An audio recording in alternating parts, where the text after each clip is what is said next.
Leads the National Football League. He has 12 touchdowns, 9 rushing, 3 receiving, 2 last week against the Denver Broncos. Of this stadium as they get ready for the kickoff, and across the way, the head man for the Los Angeles Raiders, Tom Flores. He knows a victory today would give him entire home field advantage in the playoffs with an 8-1 record. A loss would drop him to the 4th best record in the AFC. Total yardage of over 500 yards in wins against San Francisco, Cincinnati, and again last week against Baltimore. And Fouts has been the man that ignites it all. He's the catalyst, and great talent surrounding him. Well, he certainly has gotten great performance out of Wes Chandler. 7 touchdowns in the last 3 weeks. Chandler has really arrived as a performer here in San Diego. There are the numbers. National Football League. Fouts with the most passing yards, Montana. Ken Anderson, who had a big day today for Cincinnati in a victory. 20 in a row for Anderson, a new NFL record. And for the Los Angeles Raiders, perhaps not so impressive the statistics of Jim Plunkett, but we all know about that vertical passing game of the Raiders, and they can hit you in a hurry.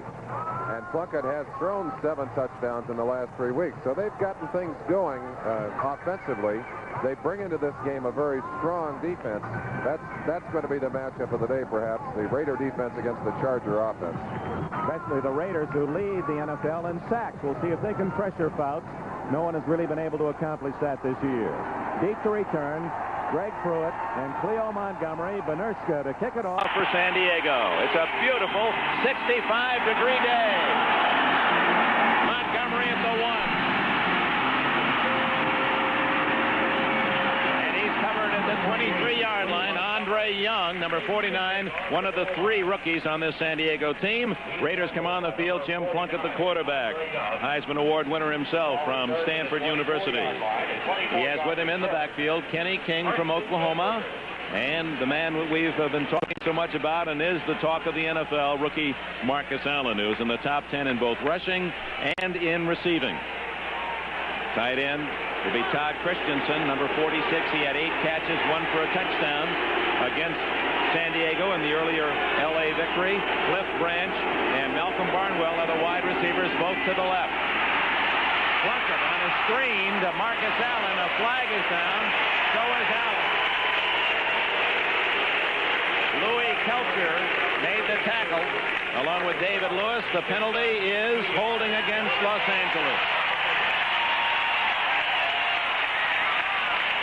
Rather a silly place to hold. You want to let the offense or the defensive line penetrate, but perhaps someone had broken so clean that they were going to come in on top of Plunkett before he was ready to throw. The Raiders, the most penalized team by far in the National Football League, averaging about 90 yards by penalties a game this year. Holding 79, 10 yards, still first down. Bruce Davis, the left tackle, with the hold. Brings the ball back to the 14-yard line. There's the offensive backfield of the Raiders and the receivers. Offensive line, Davis, Marsh, Dalby, Marvin, and Lawrence. First down from the 14.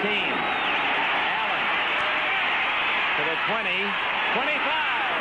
Bubble, and the Raiders recover at the 33-yard line. They're going to roll the ball down at the 30. Kelcher made the tackle, and a fine run by Marcus Allen as he picked up some 16 yards. Back and take a quick look at certainly the rookie of the year in everyone's book. Allen runs right out of the grasp of Lewis right there, cuts back inside. Williams misses him. Fox misses him. Finally, Louis Kelcher gets it from the backside, and Laird there to finish it up, number 30. Kelcher banged himself up a little on the play. He's come out. Wilbur Young has gone in his place. You could see clearly that Allen fumbled when he hit the ground, ball dead. Plenty of time. And then almost intercepted by Mike Williams. Good coverage on Todd Christensen. It'll be 3rd and 4 for Plunkett and the Raiders. Plunkett shaking his head. Threw into good coverage there. They really had covered Todd very comfortably. Todd, of course, with such a big game against the Chargers in that earlier victory when they came back from that large deficit, 24-0 in the first half. Defense for the Chargers: Jones, Kelcher, Johnson, and Ferguson. A 4-man front. Somewhat a rarity. Linebackers King, Thrift, and Lowe. Jeff Allen, Mike Williams at the corners. Fox and Laird, to San Diego by trade this past year, are the safety men.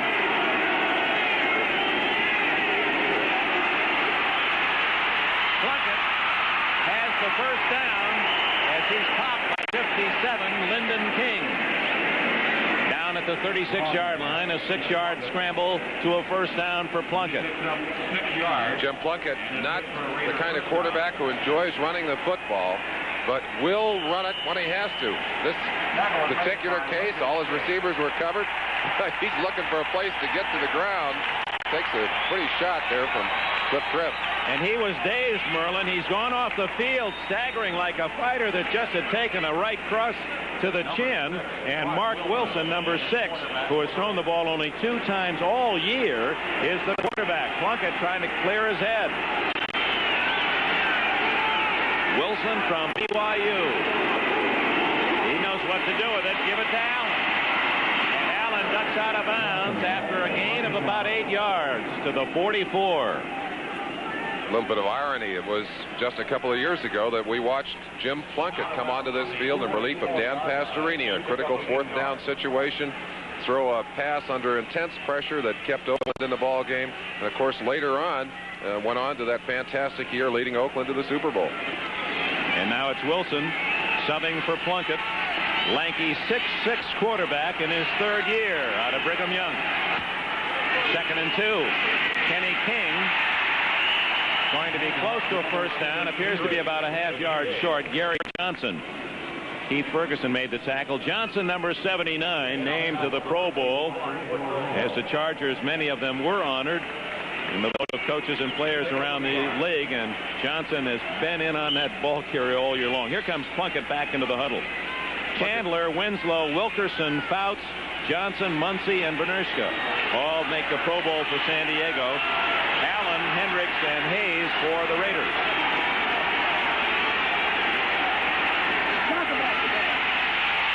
Allen has the first down at the 47-yard line. Lyndon King, 57, the tackler.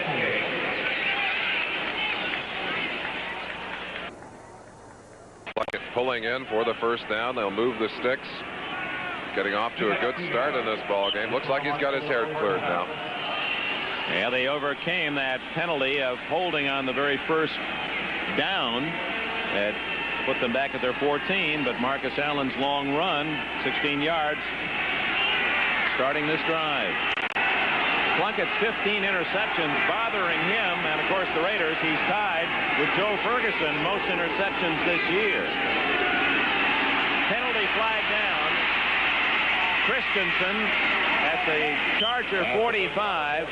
We may have a motion call against the Raiders. Let's go in and take a closer look at quarterback Jim Plunkett. Plunkett, of course, one of those fine athletes who's managed to survive a lot of tough going in the NFL. A rather awkward throwing style for a quarterback. Not known as a pretty thrower, but believe me, he has completed more than his share of throws. The other thing he likes the deep game. He's a big play quarterback and sometimes has trouble when defenses force him to throw under the zones.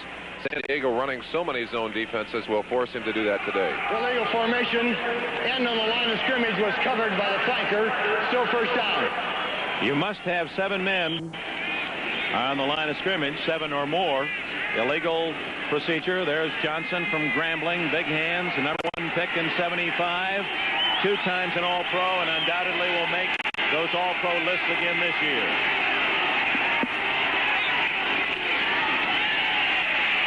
Allen following the lead block of Kenny King to the 46-yard line.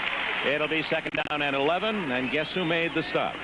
Gary Big Hands Johnson going head-to-head with Kurt Marsh, a very strong young rookie. Neutralizes the block, breaks to the outside, and is able to get his hands around the waist of Marcus Allen. Marcus Allen still pulling away for a little yardage there, but good play by the veteran defensive tackle. 2nd down, 11. Branch, the speed man to the left. Barnwell, he's not exactly slow, as to the bottom of your picture. Todd Christensen, the tight end.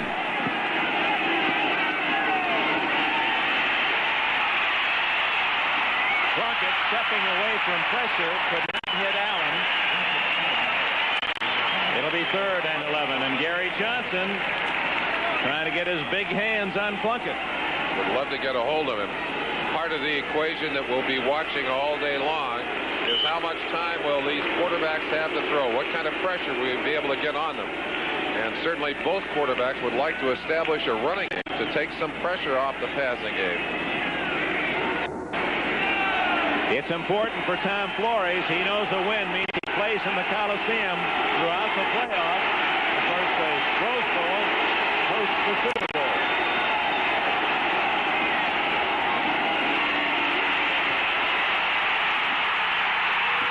Ferguson and Louis Kelcher sack Plunkett.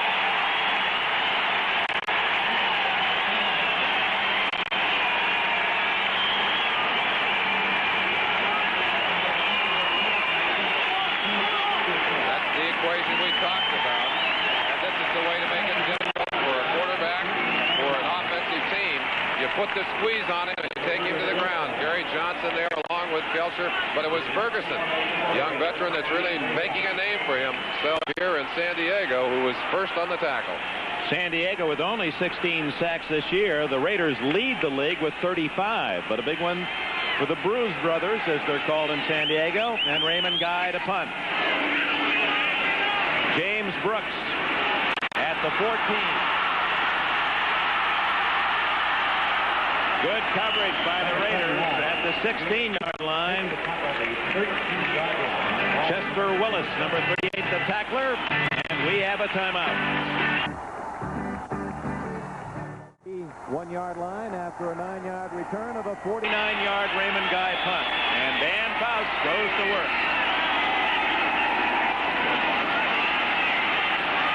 Good protection. There's Winslow, incomplete. Mike Davis on the coverage for the Raiders. Check that San Diego offense. Fouts in his 10th year and brilliantly throwing the football this season as the quarterback. John Capoletti, he basically is the blocker. Chuck Muncie, the runner and receiver. We'll see a lot of James Brooks in the backfield. Tremendous core of receivers. Joyner, Winslow, and Chandler having a brilliant year. Shields, Wilkerson, Masick, White, and Washington have allowed Fouts to be sacked only 9 times all year. That's Eric Sievers, backup tight end in motion. Muncie, a huge hole. There was no one left in a black uniform when Muncie finally went down. Bob Nelson saved the touchdown. Chuck Muncie showing tremendous acceleration, little cross-blocking trap on the inside, able to seed off the blockers. That was 55. Matt Millen getting a crunching block on the outside. I believe that's Ed White on top of him. But Muncie showing quick acceleration. They're going to have to measure it for the first down. Merlin, someone else that showed quick acceleration, if we could see that again, was number 88 in the black and white, Pat Harder, the umpire. Of course, he's right in the thick of that. That's his position. And Harder was a first down, says Tunney. Harder was a great fullback. There he is, 88. Pat Harder. It's his last game. He's announced his retirement as an official. Watch him get out of the way. Let me out of here, he says. That's great. Well, he was a great player and a great official. Hopefully he'll get an assignment in the playoffs. If he does not, this will be his last game. First down, Fouts. Going long, Joyner. No flag. Ted Watts, number 20, in a bumping situation, but both were fighting for their legal rights. You get a chance to see it for yourself. That's Ted Watts, 20, covering tight on Joyner. They're shoulder to shoulder. Incidental contact. Joyner, of course, showing a little bit of acting ability there. Wasn't able to draw the flag from the official. Appeared to be a good no call. 9 minutes, 31 seconds left in the first quarter. Teams have played since the first year of the old AFL in 1960, when the Chargers were the LA Chargers, playing in the Coliseum, now the home of the Raiders. It is a small world. The first sack for the Raiders, Lyle Alzado, who leads the team with 6, make it 7 for the veteran from Yankton, South Dakota. Howie Long Long has also complemented that pass rush. Reggie Kinlaw, the middle guard. Ted Hendricks, he's on the way to another Pro Bowl with the big linebackers Millen and Nelson. Rod Martin, they felt he should have gone to the Pro Bowl. Lester Hayes, he's a Pro Bowler. Ted Watts at the corners. Mike Davis, the hitter, and the veteran Burgess Owens at safety. Alzado doing a good job of beating Billy Shields. Big number 66 on that last play. Went all the way around, got Fouts from the backside. Triple left formation, and Fouts has a man, Chandler. And down at the 48-yard line, first down. Rod Martin made the tackle.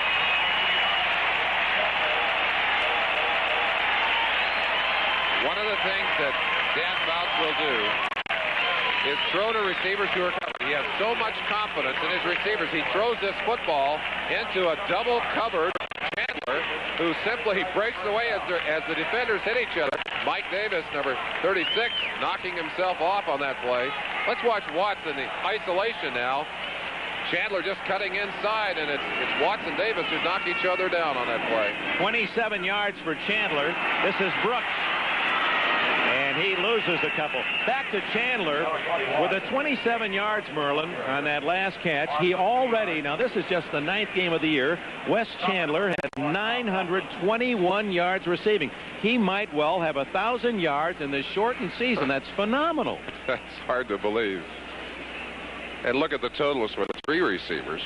Winslow with 645, Joyner with 503, a total of over 2,000 yards. That's more yardage than all the rest of the NFL teams on offense except 3.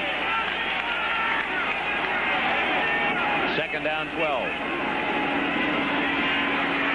Open. Chandler again. And he is so dangerous with the ball after the catch. Ted Watts won't let him go. 21 yards on that play. When Chandler came here from New Orleans, I talked to Dan Fouts about his special abilities. Fouts said, we hated to see John Jefferson leave, but this young man may be a better receiver in time even than John Jefferson. And the reason is that he has such great talent after he catches the football. Hey, let go of me, huh?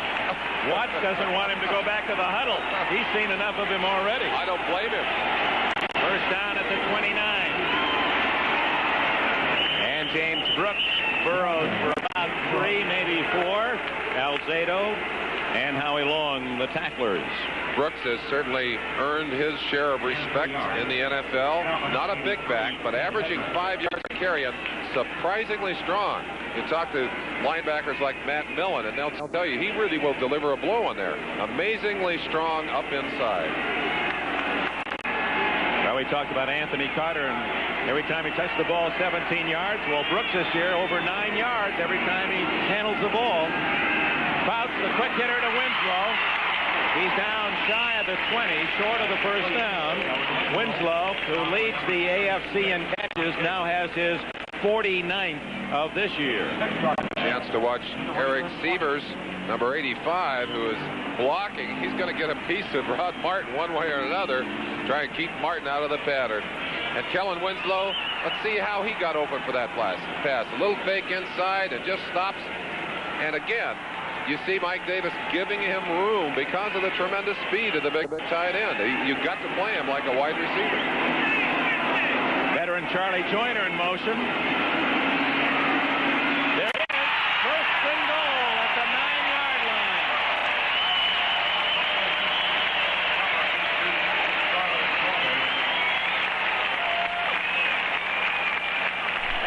Such accuracy with the football. Again, Fouts throwing to a receiver that's double covered. Look at that. Two Raiders closing in from the outside, but Fouts throwing with tremendous confidence and tremendous accuracy, and also a great deal of velocity on that pass. And great protection, 63, Doug Wilkerson. Chuck Muncie is trapped and up for a loss. Ted Hendricks, those long arms of Hendricks playing in his 199th consecutive game, and still a brilliant linebacker. We got a quick look at Doug Wilkerson, number 63. Wilkerson, one of what they would call 5 tackles around the league. defensive linemen who have to play against this offensive line here in San Diego are just frustrated by the physical size and strength of that front line. Second and goal from the 10. Make it the 11. That's a surprising call. Muncie straight ahead. They were hoping to catch the Raider defense, thinking pass and maybe in a blitz. Kendricks once again makes the tackle along with Kinlaw. With that running play, we have a chance to watch Wilkinson showing part of his skill as he just buried McClanahan. Oh, that's 55. Millen diving in there. He just laid on him, covered him up. Muncie breaking over the outside, but not a big gain. About to go to the air on this 3rd and 9. A pass situation, and Alzado ready to tee off. 3rd and goal.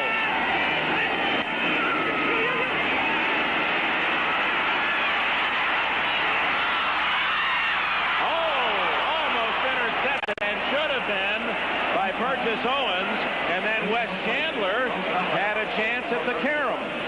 One of the things you tell defensive backs, when that ball is in the air, if you can't get it down on the ground. Don't tip it around where the receivers have a chance.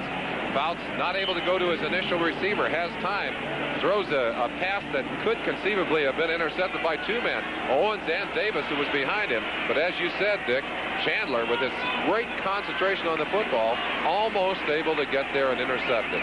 27-yard try by Benerska. And it's good. Ralph Benerska, 15 for 20 this year. Go back and look at that last play. Ted Watt, 20, covering Chandler on that play. Chandler breaking open. I think he was perhaps the intended receiver. Ball bounced away. Chandler comes back to try and pick it up, unable to do so. Los Angeles 9 settled for the field goal by Benerska, who will now kick it off to Montgomery and Pruitt. 4:07 left in the first quarter. Montgomery at the goal line.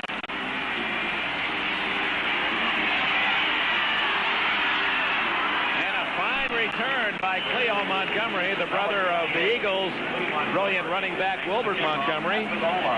36 yards on the return. A timeout. The Raiders have the football. They need 3 to tie. Diego Stadium, the temperature 65 degrees at kickoff. A perfect football afternoon. These two long-standing rivals. Chargers ahead 24-0 in their first game and lost 28-24. Here comes Plunkett to Barnwell, and a burst down at the Raider 49-yard line. The scores today are the earlier games, and of course now we can start to fit the playoff puzzle together. New England is in. They've beaten the Buffalo Bills 30-19. Chuck Knox's team is out. Kansas City with the surprise of the day, beating the Jets handily. The Giants surprised the Eagles 26-24. We'll have to see whether or not they'll be in the playoffs. Washington, the best record in the NFL at the moment, 28-0 over St. Louis. The Redskins 8-1. The Raiders trying to do the same. Wide open. And he's out of bounds at the Charger 32-yard line.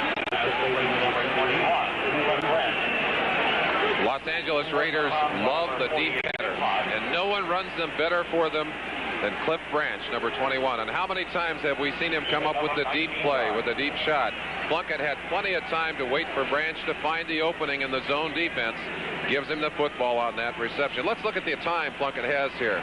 Kenny King stepping up to a little fake there and a block. He's got time to almost eat his lunch back there before Ferguson finally hits him from behind. Raiders trailing 3-0. Marcus Allen. Big hole. Oh, what a move. He's to the 15-yard line and a first down. Oh, a major league move by young kid from San Diego Lincoln High School, then to USA, and now a Raider. I would not like to be down there trying to tackle Marcus Allen. Just beautiful balance. Look at that little stutter step right there. Able to elude a second tackler. Ran right through the first tackler. A blend of great power and great physical balance. Has his body in control all the time. Started it with power and finished with a finesse and a first down at the 15.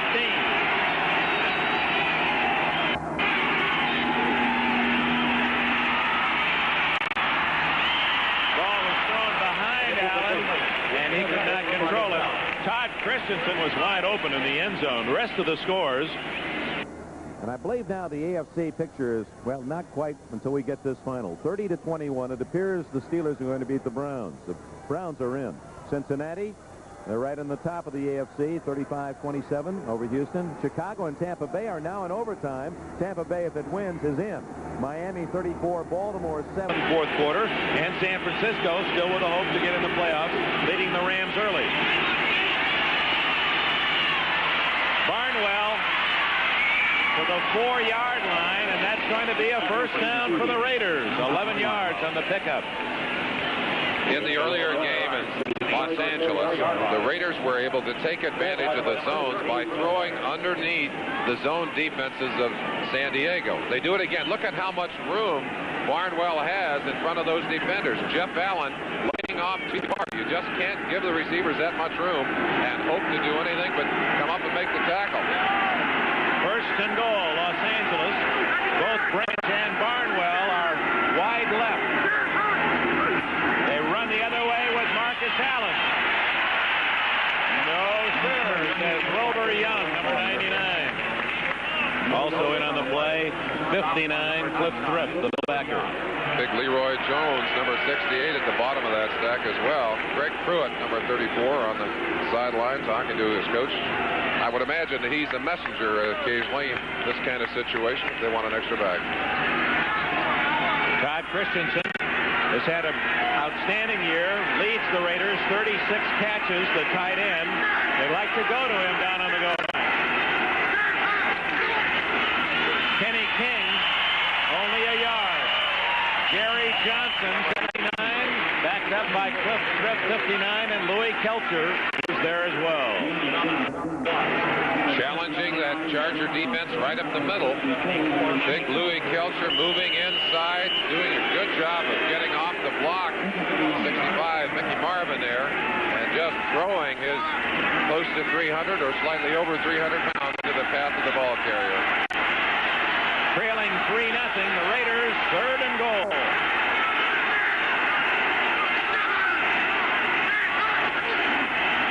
Allen.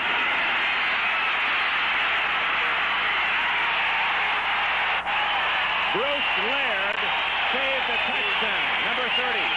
When Allen reversed his field, there was no one on that side except Laird, who came up quickly and cut off the outside, forced Allen inside, and then the tackle. It didn't work, but this is a big league play. Allen knows there's no percentage to the right. He goes back, and except for the alert play of number 30, Laird, who forced him back inside, might have been able to outrun the coverage and go all the way into the end zone. So the Raiders apparently will go for a field goal, but they have time to think about it because that's the end of the first quarter. San Diego's Jack Murphy Stadium. The ball is at the 5-yard line. Don Coryell's Chargers leading 3-0. And Chris Barr will attempt a short field goal, 23 yards to tie it on 4th and goal.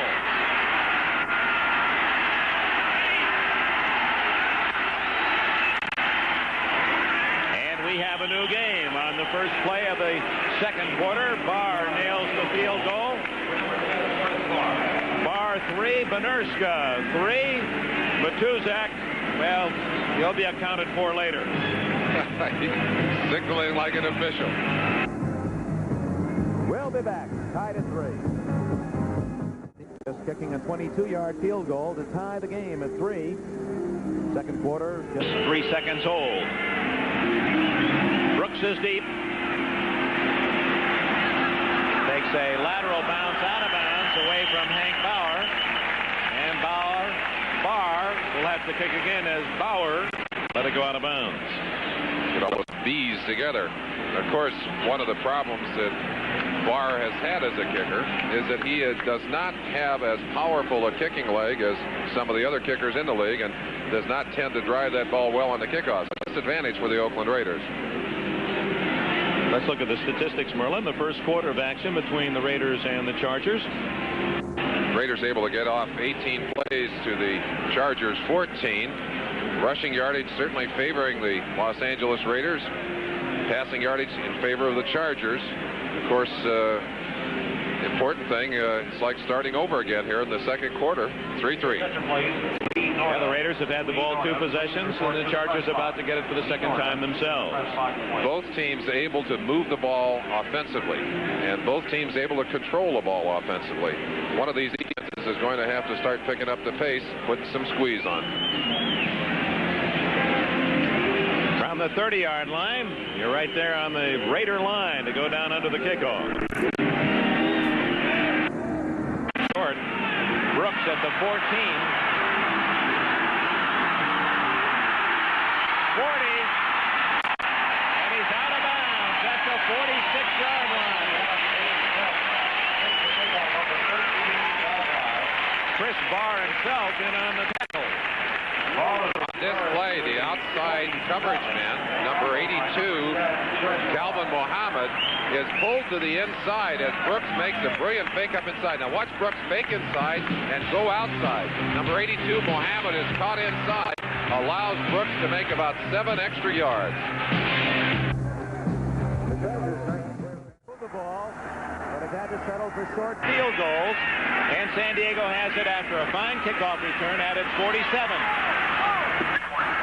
Wes Chandler double covered and Fouts threw the ball to the outside away from the black jerseys. In the AFC, with the finals now in, this is how it looks at the moment. The Raiders are 7-1, Cincinnati and Miami 7-2. San Diego could be 7-2 if they beat the Raiders. Pittsburgh 6-3, the Jets 6-3. As we update all of this, New England is in 5-4, and Cleveland is in 4-5. Those are the 8 teams. Muncie barreling to the 44. It'll be 3rd and 2. Reuben Vaughn and Johnny Robinson made the tackle. Chuck Muncie, one of the hardest running backs in the NFL, just literally blows over number 44, Burgess Owens. Kellen Winslow, not only a great receiver, he'll throw a few blocks in there too. Gets in the way of Mike Davis and pushes him aside to keep him from being in on the tackle. 3rd down, about 1.5 yards.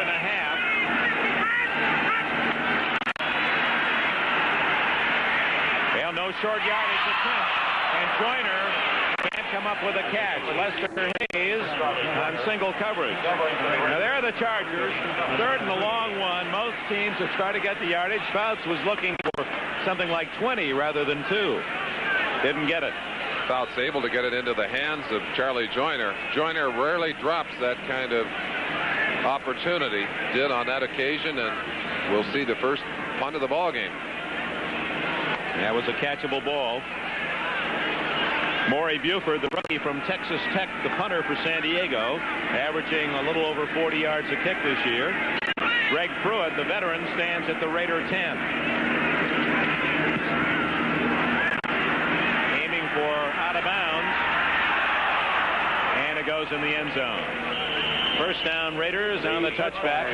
44-yard punt. They're only a 24-yard net. We have 13:41 remaining in the first half. There's one spot left today in the NFC. All the guys at NFL 82 will update you on that playoff picture that begins next Saturday and Sunday. Kenny King gains 5. Cliff Thrift, the tackle. Tied at 3 here. Benerska, 27-yard field goal for San Diego, and Chris Barr counters with a 22-yard effort for the Raiders. Boy, Coryell looks in superb condition, doesn't he? Does a lot of running and worries enough to keep his weight down, I'm sure. 58 years of age. Excellent condition. 2nd and 5.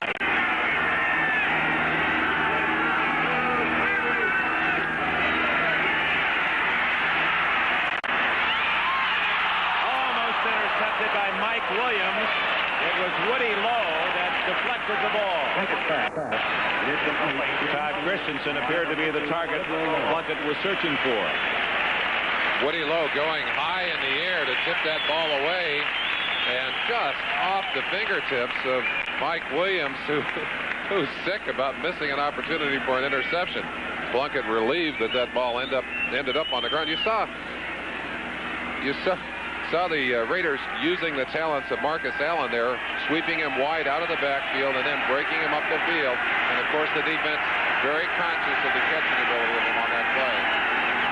3rd and 5.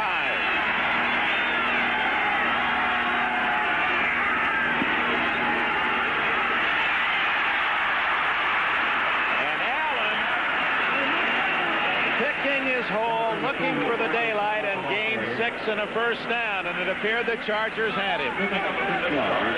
Rare to find a runner who can do that kind of stopping and stepping in the backfield and then get instant acceleration enough to break clear and pull down the first down yardage. Just a remarkable athlete, Dick. It underlines again your point, Merlin. He has that terrific combination. Power, you see, and finesse. And he rarely takes a straight shot. He's able to avoid the heavy shots.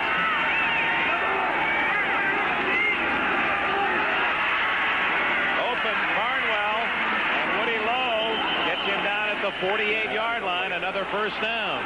Well, that was a nice fake toss to Allen, and then the quick shot up the middle to Barnwell. A well-designed play to take advantage of the defense. Watch the fake here. Fakes the toss out to Allen. You have to respect that. Then comes back very quickly to a wide-open Barnwell down the middle. Had fooled the linebackers. They had started in pursuit of Marcus Allen, knowing how dangerous he is on the sweep.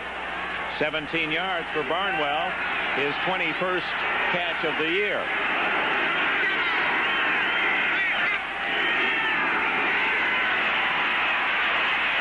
Christensen close to another first down inside the San Diego 42. Lyndon King of Colorado State, the tackler. Todd Christensen, one of the players that Dallas let get away, and talking to Bob Ward, who's their strength and conditioning coach, he said Todd Christensen was the best athlete we had in our entire camp. Scored higher than anyone else in our drills, and he really hated to see Todd get away. Well, the Raiders have certainly made use of his abilities this year.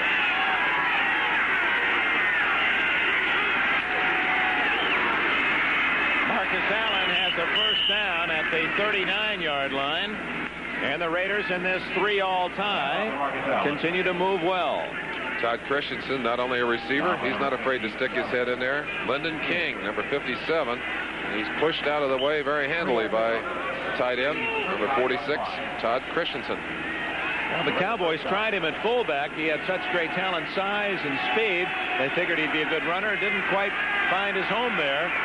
Wandered around, and finally the Raiders said, "I'll put you back where you belong." He was a receiver at BYU.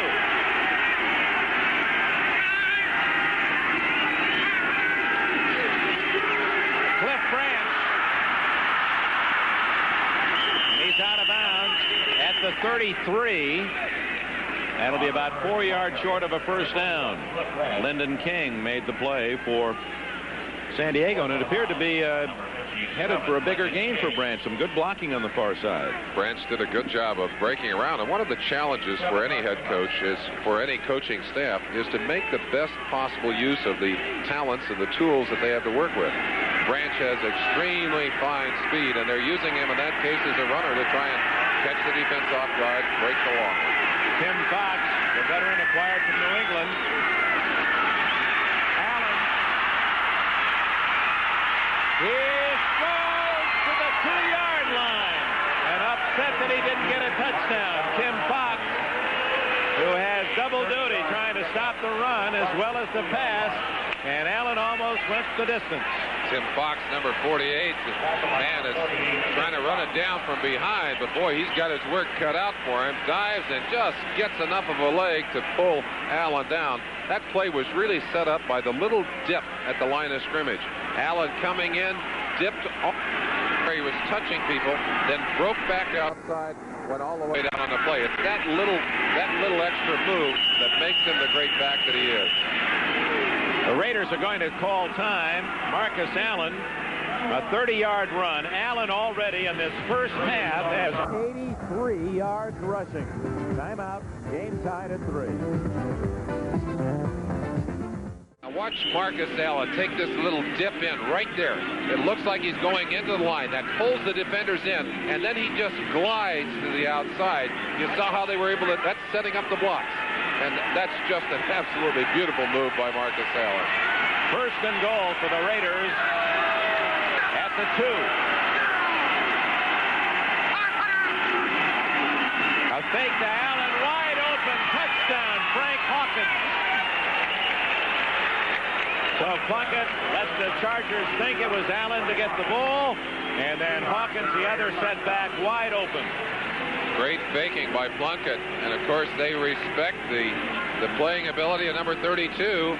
They bit, and number 27, Frank Hawkins, all by himself. Watch the bite by the linebacker on this side. That's 57, King. He was so eager to get his hands on Marcus Allen. I don't think that's his responsibility, the outside. Someone else not there in coverage as well. Barr trying to add the extra point. And the Los Angeles Raiders, looking for their 8th win against a single loss, jump into the lead. Plunkett using Allen as the decoy. Frank Hawkins for the touchdown. It's 10-3. Have the teams that are in the playoffs and perhaps some of the matchups in the first week of the season. Brooks takes the touchback, and San Diego, trailing by a touchdown, begins at the 20-yard line. These are the finals. The Patriots are in the playoffs. Buffalo is out. Kansas City, the Jets are in. Kansas City not. But boy, did they humble the Jets today. Philadelphia had it in their grasp, but the Giants may now get the playoff spot. Washington 8-1. They have the best record in the NFC. Pittsburgh beats Cleveland, but Cleveland is in the playoffs, as are the Steelers. Houston gave Cincinnati a scare. The Bengals, one of the best records.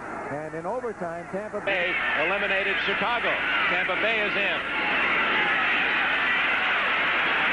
Muncy out of bounds at the 29, a gain of 9. Burgess Owens made the tackle. Miami has defeated Baltimore 34-7. That final just in. So the Dolphins, they're rooting for San Diego in this game. We'll tell you why. Rams have tied San Francisco first quarter. Other action late in the NFL. Detroit, I think they still have a hope there. 14-7 against Green Bay. The Packers are in. And in a game, both those teams are out of it. And it's 3-2. New Orleans still has an outside chance. And they're leading Atlanta 7-3 second quarter. Muncy gets the first down. The reason why Miami is rooting for San Diego today, a Charger win would give Miami full home field advantage in the playoffs. If the Raiders win, then it's the Raiders that would be assured that home field advantage.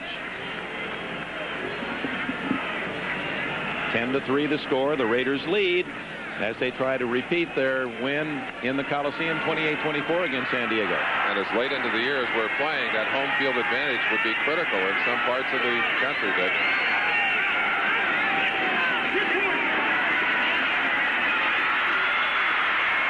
Muncy, a step too long on the throw. Strauss tried to set it up with a Pump fake down the middle, and then Rainbow the pass on the deep swing to Muncy.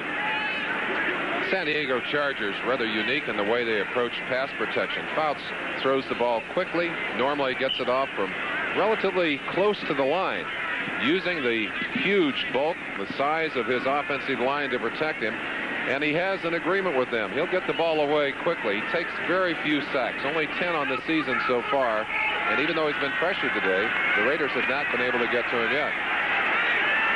Fouts 5 for 11.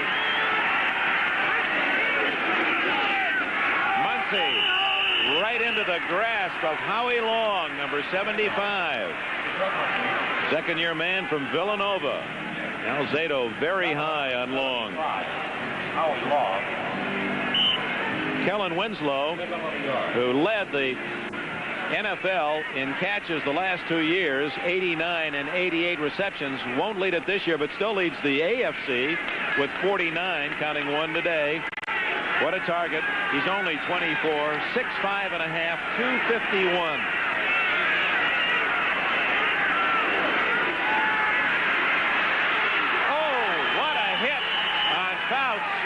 Ted Hendricks, 83, has the Raiders' second sack and their 37th of the year, and Fouts almost dislodged from the football.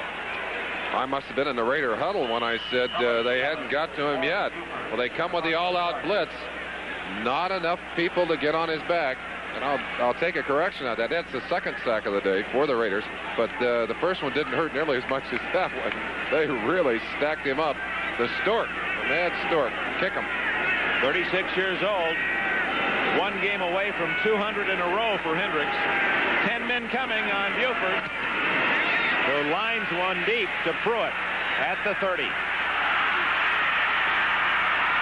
40. And out of bounds at the 47-yard line. Good return by the veteran from Oklahoma, Greg Pruitt. 46-yard kick, 18 yards on the return. Raiders have the ball and the lead. Goes Jack Murphy Stadium. The Raiders of Los Angeles leading their rivals to the south. San Diego 10-3. Tom Flores' club has the football at the Raider 47. Henry Lawrence, who's had a fine year, right tackle from Florida A&M. He's cleared some holes for Allen.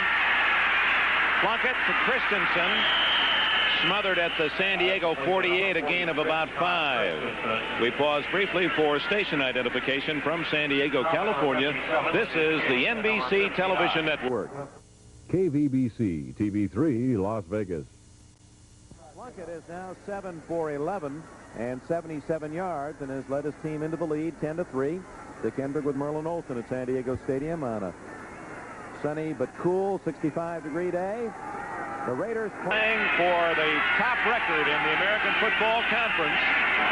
They've lost only one.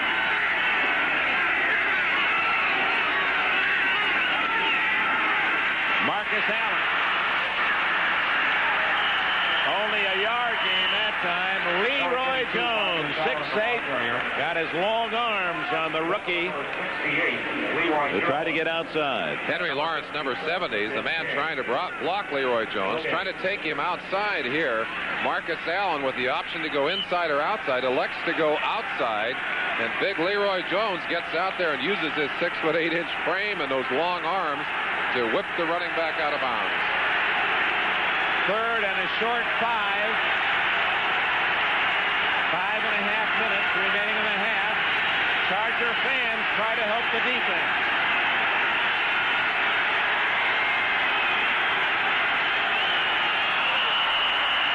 Big Hands Johnson invades foreign territory. Pat Harder, the umpire there, telling Johnson you were offside. Well, you want to get some pump going and some excitement, but you don't want that much. And it would appear that one of the... Ooh, that hurts even up here. But it looks like one of the Raiders... No, they're going to say they didn't move. Correction on the call. The call was encroachment defense. Okay. An early signal was made to indicate the penalty was against Oakland, but you saw Gene Tunney correcting that mistake on the field. And the replay showed that the Raider offensive line had not moved. Johnson was gambling on the snap count. Do you ever do that? Just guess that it's going to go on the first call? Or well, you'd think that when you're playing defensive tackle, you're sitting right there on the football, that you'd be able to move with the ball, but sometimes you just get so excited and so pumped that you think you see something move. Let's go down and look at that. Get a closer look at it. Now, the offsides will come from the right side of your picture there. Nobody moves a muscle, but Big Hands Johnson, and then he moved Jim Plunkett's jaw about 6 inches, I think, too. I think I said Gene Tunney. That's Jim Tunney, Winery's official, and one of the best referees in the business. Well, and he'd be complimented to be called. Well, I think he would. Yeah, I think he would. One of the greatest athletes in American history. From the 42, a first down. Raiders lead 10-3.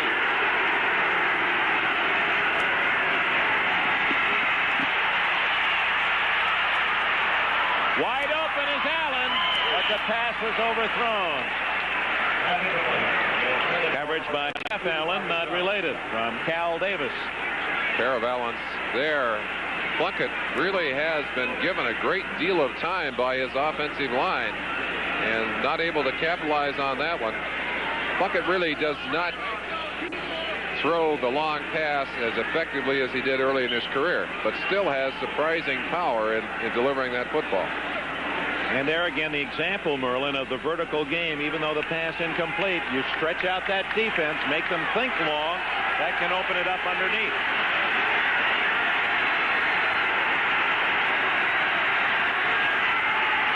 Greg Pruitt. Louis Kelcher. They love Louis.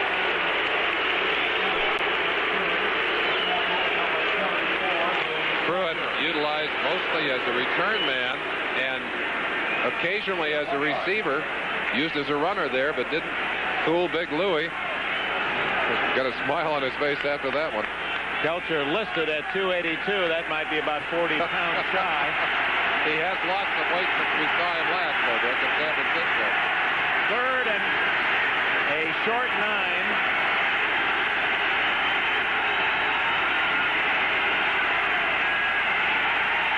Blitz. Keith Ferguson with his second sack.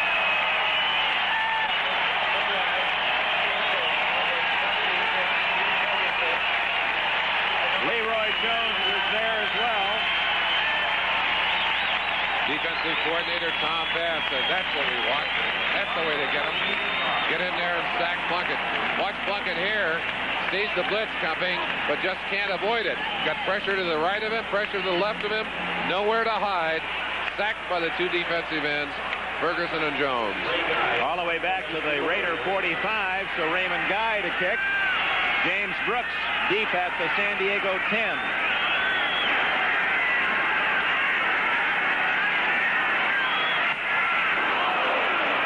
Beautiful kick.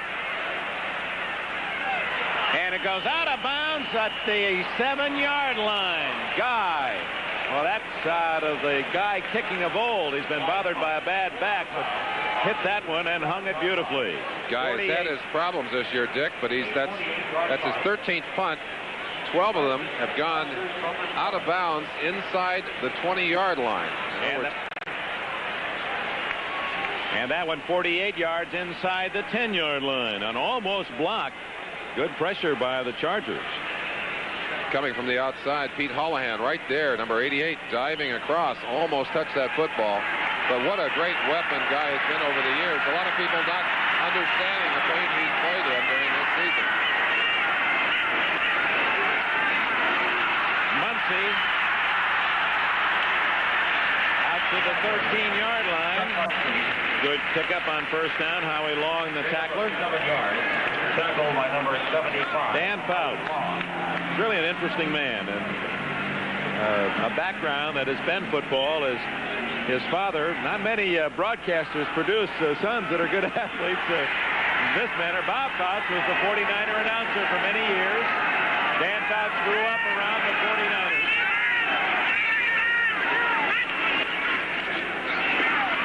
Muncy, nothing there at the 14-yard line except Reuben Vaughn, 99, and Rod Martin, 53.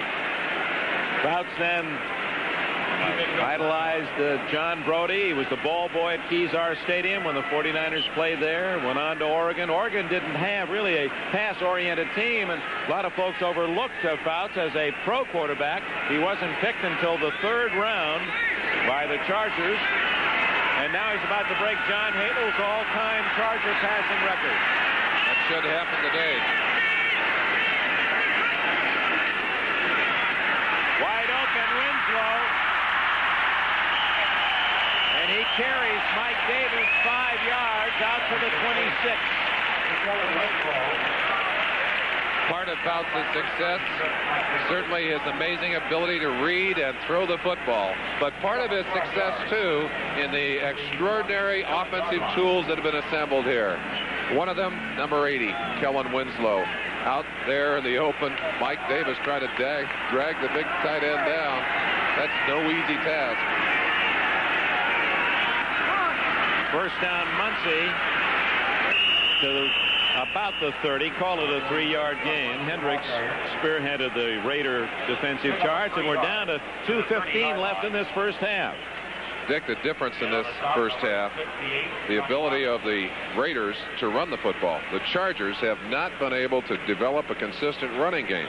Allows the Raiders to tee off more aggressively on the pass, put more pressure on Fouts, whereas the San Diego defense has had to stay with the running and the passing game both. 2-minute warning. Lead the Chargers 10-3. San Diego owns the football at its 30-yard line.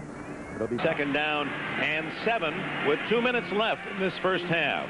The Chargers have won 5 in a row since losing in Los Angeles 28-24. Their other defeat at Kansas City 19-12. The Raiders winning 7, losing 1. The only loss to Cincinnati 31-17. 2 wide receivers to the left. Lester Hayes runs all the way over to cover one of them. Wes Chandler, first down, Raider 49. Ted Watts made the tackle. What great communication between the quarterback and the wide receiver. That ball is in the air already. The ball thrown to the inside and low enough. Wes Chandler gets his eyes on it. Great concentration. Goes down and scoops it out. Fouts back quickly, just sets up and fires. Boy, that's so tough to cover. Just almost impossible. On first down, Fouts going for the bundle. Chandler. And Watts is saying interference. It could be. Yeah. No, they're calling it against the Raiders. Oh-ho. Oh-ho. It certainly looked as if Watts had a case that it was Chandler who pushed off. Well, we certainly saw Chandler push off, but it's possible that he got pushed just before that. Before we make a judgment on that, we ought to give the officials a chance and perhaps look at the replay. Watts is furious, just absolutely furious. Let's go back and look at it, give you a chance to see it at home. Chandler running wide open, and Fouts just lofts the ball up. Watts running with him with good speed. Now let's see where the contact is. It's a push from the right hand. Watts didn't touch him. Oh, boy. Well, that's a gift of 43 yards for San Diego. Muncie to the 2. 43-yard penalty as Wes Chandler used the push, and he was rewarded for it.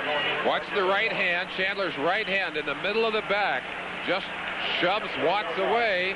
The official, who was on the back side, unable to tell who caused the contact. It's a blatant miss, though. Well, I'll tell you, it sure is.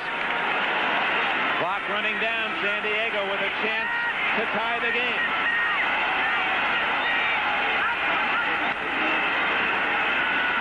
Looking for Muncie. He's covered. Severs. Is that a touchdown or not? They haven't. No. Incomplete. And now Fouts is angry. It appeared that Severs had the ball momentarily in the end zone, and Fouts said all he's got to do is control it, and it's a touchdown. And that's true. The officials didn't seem to believe it. Give you a chance to see it. Fouts back, just rifles this ball into the inside. Look, he's probably looked at 5 receivers by then. Into the hands of Severs. He did have it momentarily knocked away. We're seeing that in slow motion, but I would believe that he had possession, and it should have been a touchdown. 3rd and goal, 30 seconds left, and Muncie's not going to make it. It's 4th and goal as the Raiders defense once again tough down by the goal line. Now, interesting call for Don Coryell. He'll take a timeout, talk it over here on the sideline.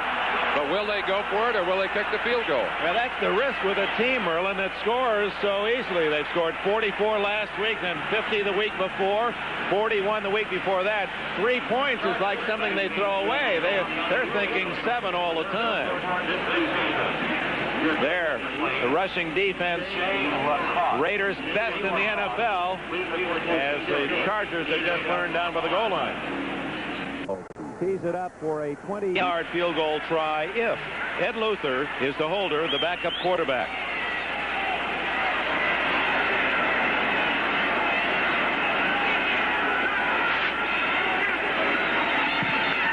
Oh, and he missed it. He missed what was no more than an extra point. That was teed up at the 2-yard line, or the line of scrimmage was the 2. And just from the look of Ed Luther, I think perhaps it was a bad hold. He had his head down. Let's see if he gets it down properly. Looked like he may have pinched that ball, keeping it from coming out. Had his hand on the ball. Now the man who holds it has got to let the foot swing free under it. Looked like he had a pressure on that ball, caused it to hook. And the reaction? Ralph Bernurska is not going to blame his holder, though. He's got too much quality for that. Well, in essence, Merlin, it is poetic justice, because the 43-yard penalty appeared to be a gift and got them down in that close field goal range anyway, and then the miss to the left. Can't tell that to Coryell. These are ardent San Diego fans. Can't tell that to Bernurska, and of course you can't tell it to Fouts, who believed that Sievers had the ball in the end zone and that they should have had a touchdown. So it remains a Raider lead of 10-3. And that in itself is an upset, that we've seen just 13 points in this first half. Ball comes out to the 20-yard line on the missed field goal, and Don Coryell thinking about his halftime verbalization.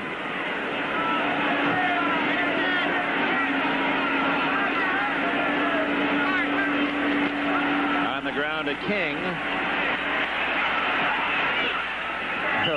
Cliff Branch just stood out there. If he'd have thrown a block, that might have been a pretty good game. Cliff said he didn't figure that you'd get out there so quickly. That's the end of the half. He was eating his lunch.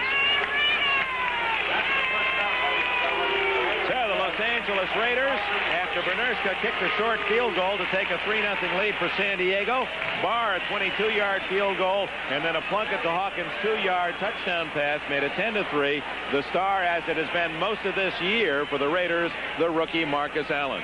And the other development this first half, a very strong performance by the Raider defense to limit San Diego's output. So the end of the first half in San Diego, 10-3 Raiders. People showed up. Although the Patriots made the big comeback, Mike Haynes helped out, interception. One of the veterans supposedly who wants to be traded. I'm not sure if that's true, but the Patriots won it anyway. The Jets treated rudely in Kansas City before just 11,000 people. Howard's interception flipped it to Gary Green. He went on. The Jets will play in Cincinnati. Kansas City won it 37-13. The Giants send Ray Perkins down to Alabama in fine fashion. Joe Danello's field goal with 6 seconds left. The Giants' playoff hopes are alive just barely. St. Louis will be the #1 seed, but Mark Mosley will start a new field goal streak. His streak ends at 23 after missing from 40. Cleveland has the punt blocked by Pittsburgh. Pittsburgh and Cleveland head to the playoffs. Pittsburgh won it 37-21. Cincinnati knocked off Houston 35-27. The bomb, great catch, one-handed by Isaac Curtis. Cincinnati's the #3 seed now. Tampa Bay makes the playoffs. 33-yard field goal, won it in overtime by Bill Capece. And Miami and Baltimore, Miami will host a game. They'll either be seed #1 or seed #2. David Woodley to Jimmy Cephalo, 34-7. Goes back, gets sacked. Steve McMichael of the Bears picks it up. Here he goes, lumbering down the field. Spotted Doug about 20 yards, but I'm afraid it wasn't enough. This guy, he runs like I do in the morning. We're trying to get a catch. Williams catches him in behind. The Bucks go on to win the game. Cincinnati's Ken Anderson gets sacked here by Mike Stensrud of Houston. Jesse Baker picks it up. Another member of the Axthelm School of Broken Field Running. Look at him handle that ball with one hand. But here comes Mike Moonpie Wilson from behind for the Bengals. Makes the tackle coming down. He threw it to the holder. Jim Zorn, the quarterback. And as befits the game, it didn't lead to anything, but it was fun to watch. Seattle leads it 3-2. First half stats as you take a look at them on down. Raiders leading in first downs, certainly in rushing yardage, total yardage, Passing dead even between the two quarterbacks. No turnovers. Time of possession definitely favoring the Raiders. And again, that's a function of the running game. One other statistic not on their penalties, 63 yards in penalties for the Raiders, 6 yards for the Chargers. San Diego will get the ball first to open this second half. Barr kicks it off, and Brooks waits at the other end. At the 6. He's got running room. 30, 45, 47-yard line.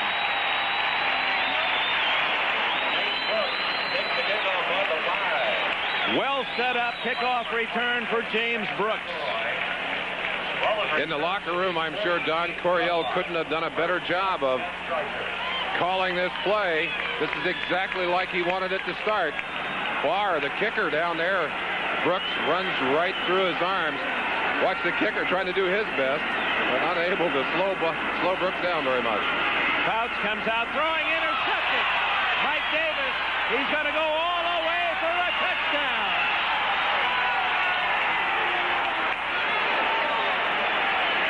Mike Davis, a man who foiled Fouts on that play, and Fouts appears to be okay, goes 59 yards. Davis, the hero in the Super Bowl year 2 seasons ago when he intercepted Brian Sipe in that critical moment in Cleveland, and he gives the Raiders a big boost with this play. And how very quickly the worm turns. Big play. Kellen Winslow, looks like Kellen Winslow misread that pass. He was coming inside, the pass headed outside. Just a great play by Mike Davis as he tacks the leather into the end zone, puts 6 points on the board for the Oakland Raiders, for the Los Angeles Raiders. His first interception this year goes 56 yards for a touchdown. Flag down before the kick. Well, it's like that young man Montgomery yesterday for UCLA. He had 2 interceptions all year and 2 touchdowns. Number 60. Davis is 1 for 1 this year, a touchdown. Kurt Marsh moving before the snap, so the kick for Barr will be 5 yards longer. Well, that's a tough, emotional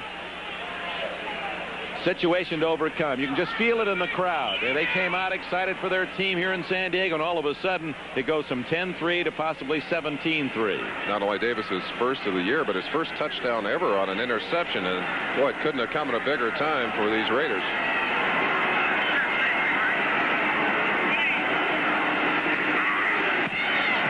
And Barr's kick is true, and the Los Angeles Raiders in 22 seconds on defense get 7 points and build a 17-3 lead. 2 real emotional downers, coming away without points when they got the big break just before the half, and now an instant turnaround after it appeared that they were off and running with a great return. The Raiders pack it into the end zone. Let's go and look at that touchdown one more time. You'll notice that Winslow is leaning back to the inside, appeared to believe that that ball was going to be thrown inside. You'll see him on this pass from Fouts. Davis reads the ball all the way. Winslow's momentum carrying him inside. Looks like the ball may have been thrown behind him. And, of course, Mike Davis taking full advantage of his opportunity. Fouts got an arm on Davis. Looked like he was shaken up, maybe just angry that he had thrown the interception. Now Mike Davis clear sailing for the score. And the Chargers now will get it back. So this high-scoring San Diego team will have to plug in the offense. They're down by 2 touchdowns. Brooks back. Returned the kickoff to start the second half in brilliant fashion, 43 yards.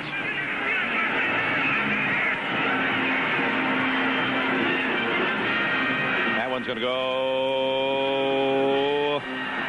out of bounds. Did it go into the end zone or out of the 20? They bring it out to the 20. Boy, that was dangerous to let that ball bounce around. That's a live football. Raiders getting close to it. Bauer says, wait a minute. You can't say that. Went out of bounds.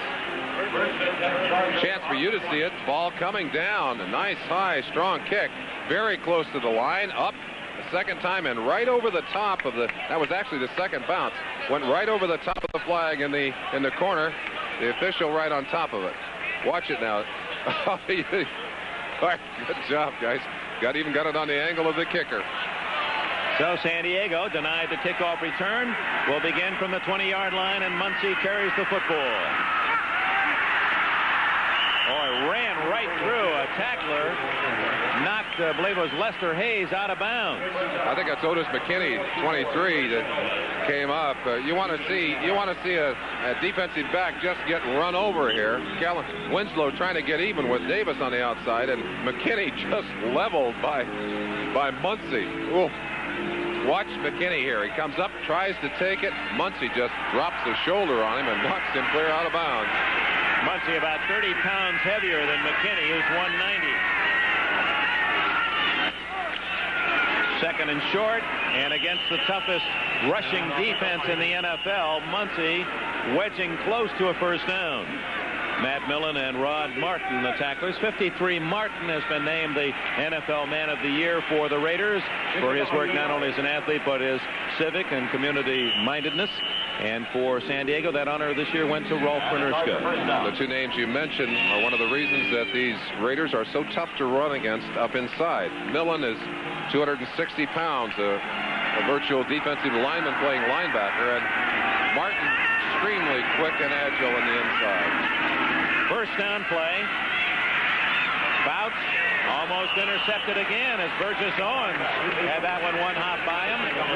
It'd be either Muncy or Winslow, the intended receiver. Dick, in our opening, we talked about Fouts and his importance to this San Diego Charger team.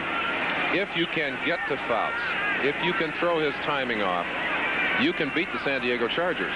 And it would appear that the pressure that Oakland has generated has certainly disrupted Fouts' momentum and his rhythm. 7 for 16.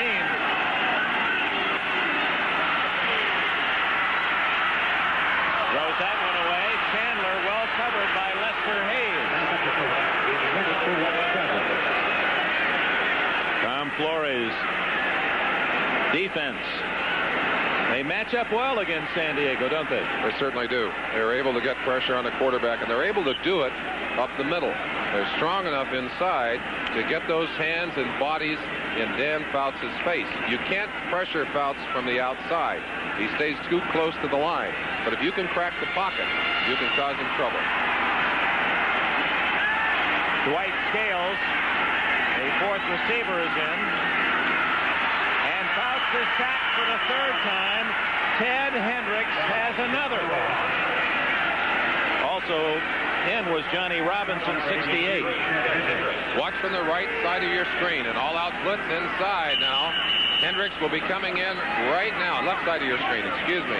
Number 83, Ted the Stork Hendricks sacks him again. 36 sacks for the Los Angeles Raiders. Plus 3 today. So Greg Pruitt will drift back, anticipating the punt from Maury Buford. And the Raider defense has shut down the Chargers in a unbelievable manner. Beautiful kick to the 27, 35, and down at the 42-yard line. Return of about 15 yards before John Capoletti could make the tackle. 50-yard kicks. We have a break. 2-touchdown lead against a team that has been averaging 36.5 points a game since the strike and held to a field goal today. You saw Kenny King's statistics. He's also a very fine blocker. Looking for Branch and finds Barnwell all the way to the 30-yard line of the Chargers. They sent Branch deep, double coverage, and then Barnwell, a little delay underneath. Jim Plunkett taking advantage of the strength of his running game. A little fake inside to Kenny King. Back and with all kinds of time to throw the football. Finds Barnwell in the open. You can't give a quarterback that much time. You can't give a receiver that kind of an opening. King coming to the inside. He's the outlet man. If no one else is open, he gets the quick one over the center. From the 31. Deflected by Woody Lowe. That's twice that Lowe, the linebacker from Alabama, has been able to knock away a Plunkett pass today. San Diego defense, 28 or 27th in the NFL against the pass. They've given up a lot of yardage, but part of their philosophy is that we'll bend and not break. Unfortunately, they've been bent a little too far in this one so far.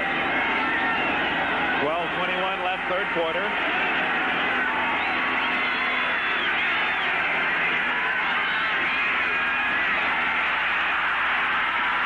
Branch still catches it and has a first down at the 20. That's complete. Jim Plunkett listened to the crowd to figure that one out. Threw it on the way down. Cliff Branch going back to fight for the football will take it away from two Charger defenders. 49 Andre Young there, 29 Mike Williams. That's almost a replay of a shot we saw with Chandler earlier where two Raider defenders knocked each other off. Look at Plunkett getting it off as he is smashed on the inside. Fine play. 29 Mike Williams injured on the play, being attended to. 12:01 left in the third quarter. Raiders looking to advance their lead. On power, he's okay. Replaced for the moment by Willie Buchanan, the veteran corner. And for the Los Angeles Raiders, leading 17-3, a first down at the Charger 20.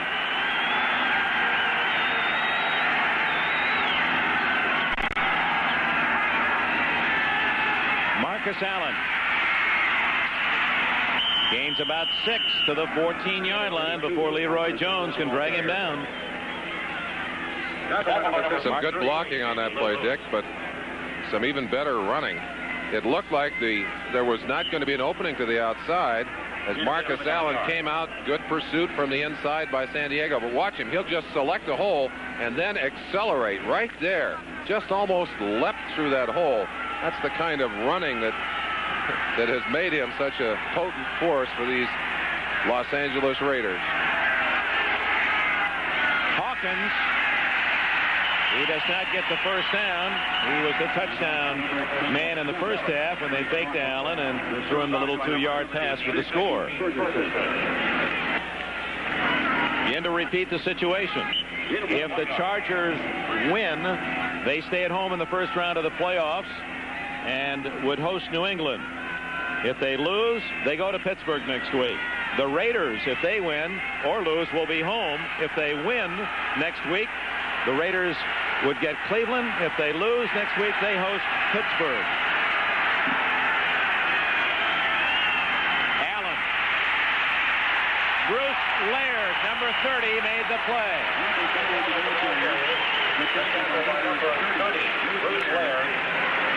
Oh, the Charger defense denies.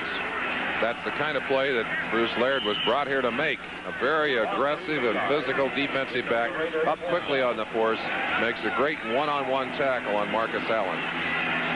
6th-round draft pick of the Colts out of American International. Laird does his job, so now Chris Barr. Alma mater, Penn State, with a big victory against Georgia last night in the Sugar Bowl, apparently the national champions. Barr, a 32-yard attempt. Spins it through and adds 3 to the Raider total. And with 9:39 left in the third quarter, a big Raider lead. Barr to kick it off. Brooks has returned 34 and 43 yards today. So they spin this one short. Hank Bauer, the 20. And Bauer down at the 25-yard line. Derek Jensen made the tackle. First down, Chargers in need of some points. Ernell Durden, assistant coach under Don Coryell. Had a chance to watch his son Mike Durden, cornerback for UCLA, and their big victory last night over Michigan. The Rose Bowl. I'm sure that Ernell spent an evening celebrating with his family after the way his son played in that game. Pete Holohan and Eric Sievers, double tight ends with Chandler out to the right. And Sievers in motion. Bouts to Chandler. Out of bounds, but a flag is down. At the 44-yard line is where Chandler stepped out of bounds. Kellen Winslow apparently blocked in the face, and he's being attended to. Those are valuable legs that we see there. Never like to see those legs up in the air like that either. So they'll tack on 15 more yards against the Raiders. So Los Angeles, with a win, will have the best record in the AFC. And one thing they statistically are going to win this year, most penalty yards. Bounced back very quickly. Able to find Winslow on the outside, or not Winslow, but Chandler all alone on the outside. That's about as open as we've seen a Charger receiver all day long. The penalty was not on Owens. It was something that happened around the line of scrimmage. 15 yards makes it 78 now for the Raiders. First down, San Diego at the Los Angeles 29. Muncie, Matt Millen was the man who slowed the play down and still made the tackle. A double effort by Millen, number 55. Muncie did a good job of getting out of the first grasp, but just could not find any room up inside. The Raiders playing very aggressive team defense, converging on the football. That's the way you have to do it against a big back like Muncie. Takes more than one to bring him down normally. Chandler over 100 yards receiving, and needs just a handful more to have 1,000 for this shortened season. He's to the left, and Sievers in motion. Flags are down. Chandler, touchdown. If. Chandler went right into the goalpost. He appears to be knocked out after running into the goalpost. The flag is against the Raiders. It's a touchdown, but maybe a costly one.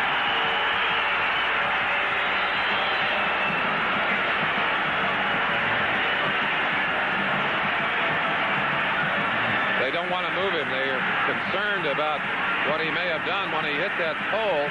His concentration so thorough on the ball that he did not see the goalpost. The goalpost is padded, but still delivered quite a blow to Chandler. They roll him over quite carefully. It looks like he may be moving a little bit.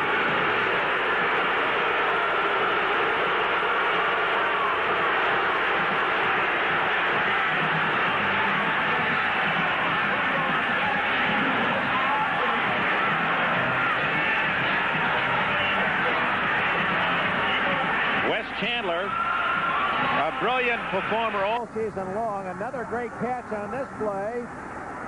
25 yards. How the ball even got to him is to be marveled. Right through, deflected. He still caught it. Oh, then he was pushed. Watch. Ooh. Oh, it wasn't the... He wasn't knocked out so much as he was twisted violently. Watch his body torque around that. Just twisted his back as he rolled into that. Chandler with that catch, and now the statistic is certainly not as important as the condition of this man. Well, it just marks how valuable he's been. 1,019 yards in a season that has 8 games and a half. Coryell angry, and so are a lot of fans that Watts didn't go. Well, it could have been a little easier on Chandler after the touchdown. Watts has no business making a tackle or pushing a receiver when he's 5 yards deep in the end zone. I don't blame Coryell for being angry. Difficult, though, to at times, I know a young defensive back not that conscious of the field, but not good football. Look how far he is into the end zone. 5 yards deep in the end zone. You can't tell me that Watts doesn't know he's in the end zone. That's wrong. That's not good football. And Chandler again showing his amazing concentration, Merlin. That ball was deflected. We saw it in San Francisco. He never loses sight of the flight of the ball. Let's see how this inspires the Chargers as Venerska kicks the extra point, and San Diego back in the game. We talked about bad blood. We're going to see more of it before it's over, Dick. Wes Chandler, another big day, over 100 yards, 25 on the touchdown. The lead is cut to 10. Foul in the end zone. So Bernerska kicks off from the 50. See if he goes for the onside kick.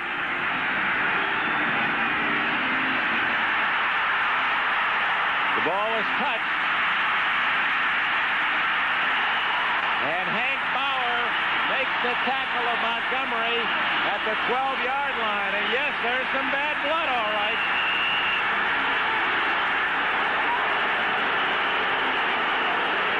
And a flag is down. I believe the Chargers were guilty of jumping on Montgomery. You don't want to make a dumb mistake. You don't want to get yourself in trouble with penalties. Dick, it could have been. There was a flag on the line of scrimmage on that play to Chandler. That might have been the penalty that they marched on. That could have been a personal foul. There's another one against someone. And that was for unsportsmanlike conduct from one of the players. We don't know which side. Hank Bauer, I believe. Telcher goes over and grabs him by the arm and says, "Hey, we don't need that. Off the field." Well, let's hear Mr. Tunney's report. Personal foul, number 37, San Diego.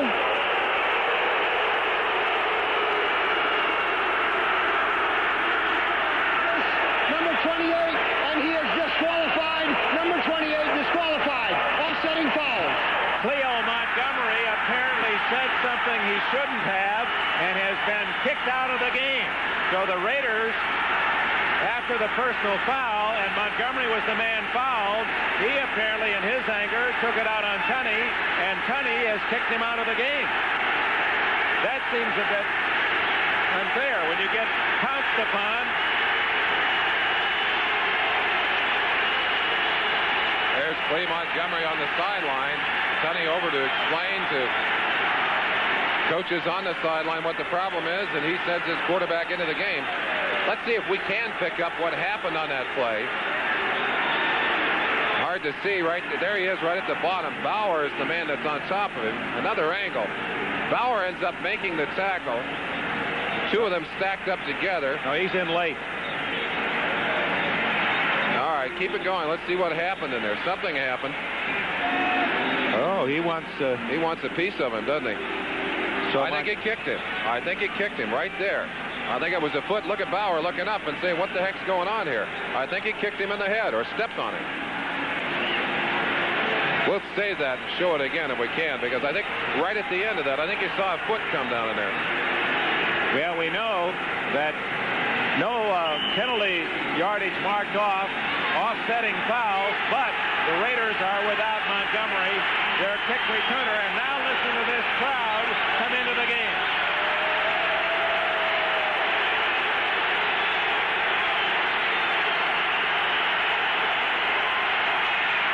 Oh my, Louis Kelton.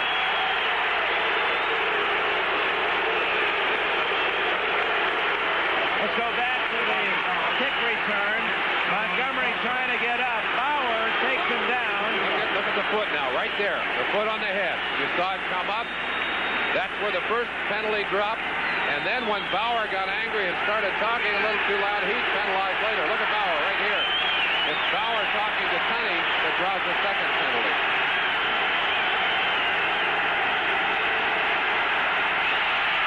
Marcus Allen. He's to the 18. Woody Lowe made the tackle. It'll be 3rd and 4. And the Charger fans want the defense to stop the Raiders, get the ball back. We pause briefly for station identification. This is the NBC Television Network.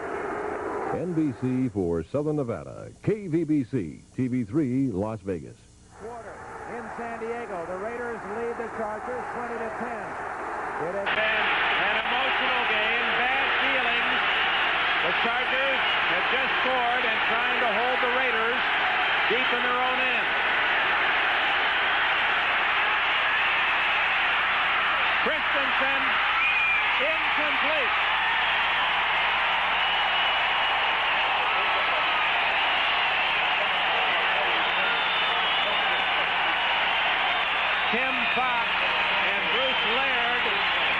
throws up the pass, and the Raiders have to kick.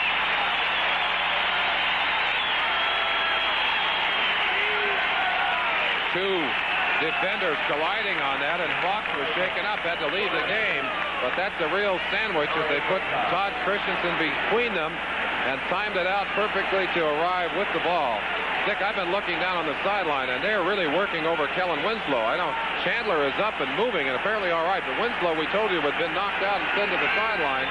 They're still concerned about him. He does not appear to have his senses together down there. Hit in the jaw was the report we received. Guy to kick, Brooks at the San Diego 36. Flag down, and they may have gone beyond the 30 seconds.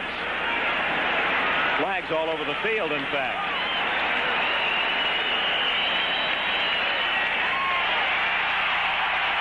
Five more yards against the Raiders, and the word now from the San Diego bench is Winslow, suffering a concussion, probably will not return. Chandler is okay, amazingly. The human form, what a machine it is when well-conditioned. Chandler wrapped around the goalpost like a car around a light pole and gets up and will return. We didn't see and do not know how the tight end Winslow was hurt.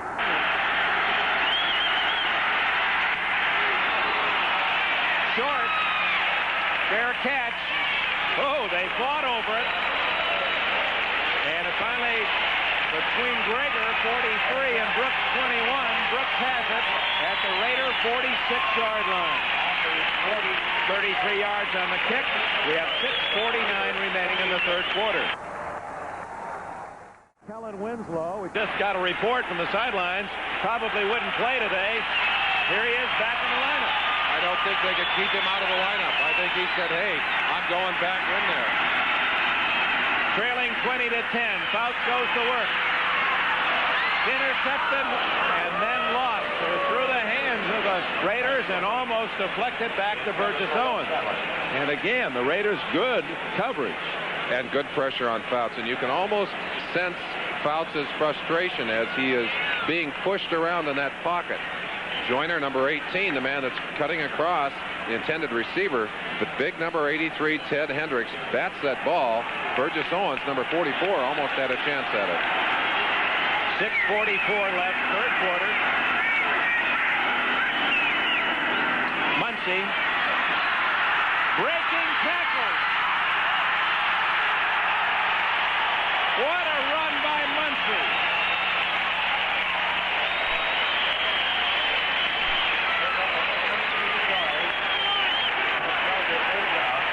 Muncy running through an arm tackle there. You cannot bring him down with an arm. Runs through a second tackle by Davis there and literally runs over a third man. Kellen Winslow, we told you he was suffering from a concussion. He still wants a piece of him down there. Down blocking, screening his man off on that. 15-yard gain. First down play. Muncy again. Ran over his own man and picked up about 6. Doug Wilkerson, number 63, Pro Bowler from North Carolina Central, led him around the corner. Don Coryell feeling much better about the emotional state of his troops. Dick, one thing I think you're going to see, we may not see it, but the films of this game, I guarantee you, will end up in the commissioner's office being reviewed because there have been some shots out there that weren't by the book, believe me. Chandler to the right, Joyner to the left. 2nd and 4. Cappelletti, first down at the 20. Cappelletti, rarely used, up the middle for 5 yards. And perhaps that emotional surge enough to allow for a running game to begin to be generated by these San Diego Chargers. The difference in the first half, a great deal of it attributed to their inability to run and the ability of the Raiders to run. It would appear that they've got the running game going here in the third quarter. 4:45 left in the period. Muncy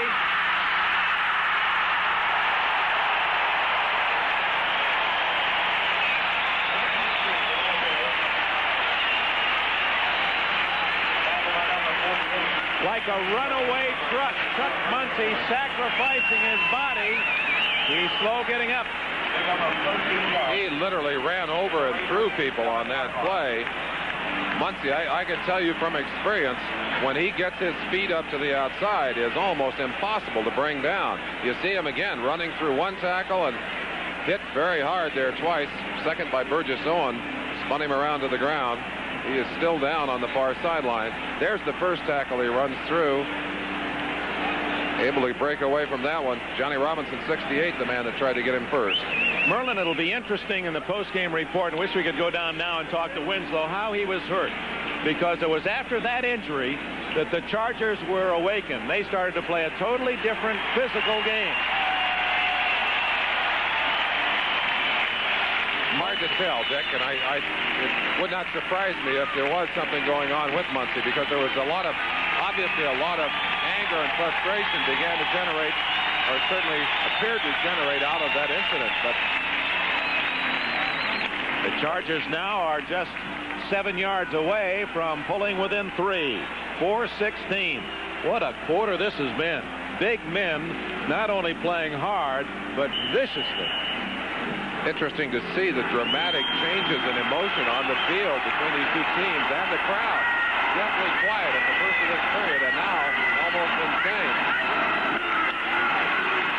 James Brooks to the 5, or it'll be 2nd and goal. Alzado and Long in on the tackle, and now it's Alzado that has to be pulled off the pile.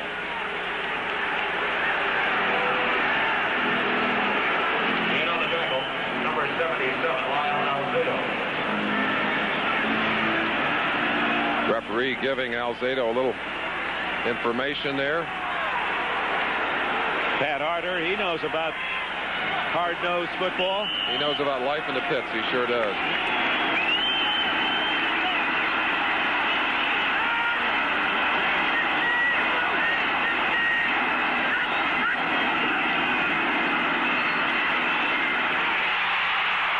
James Brooks, a sure touchdown.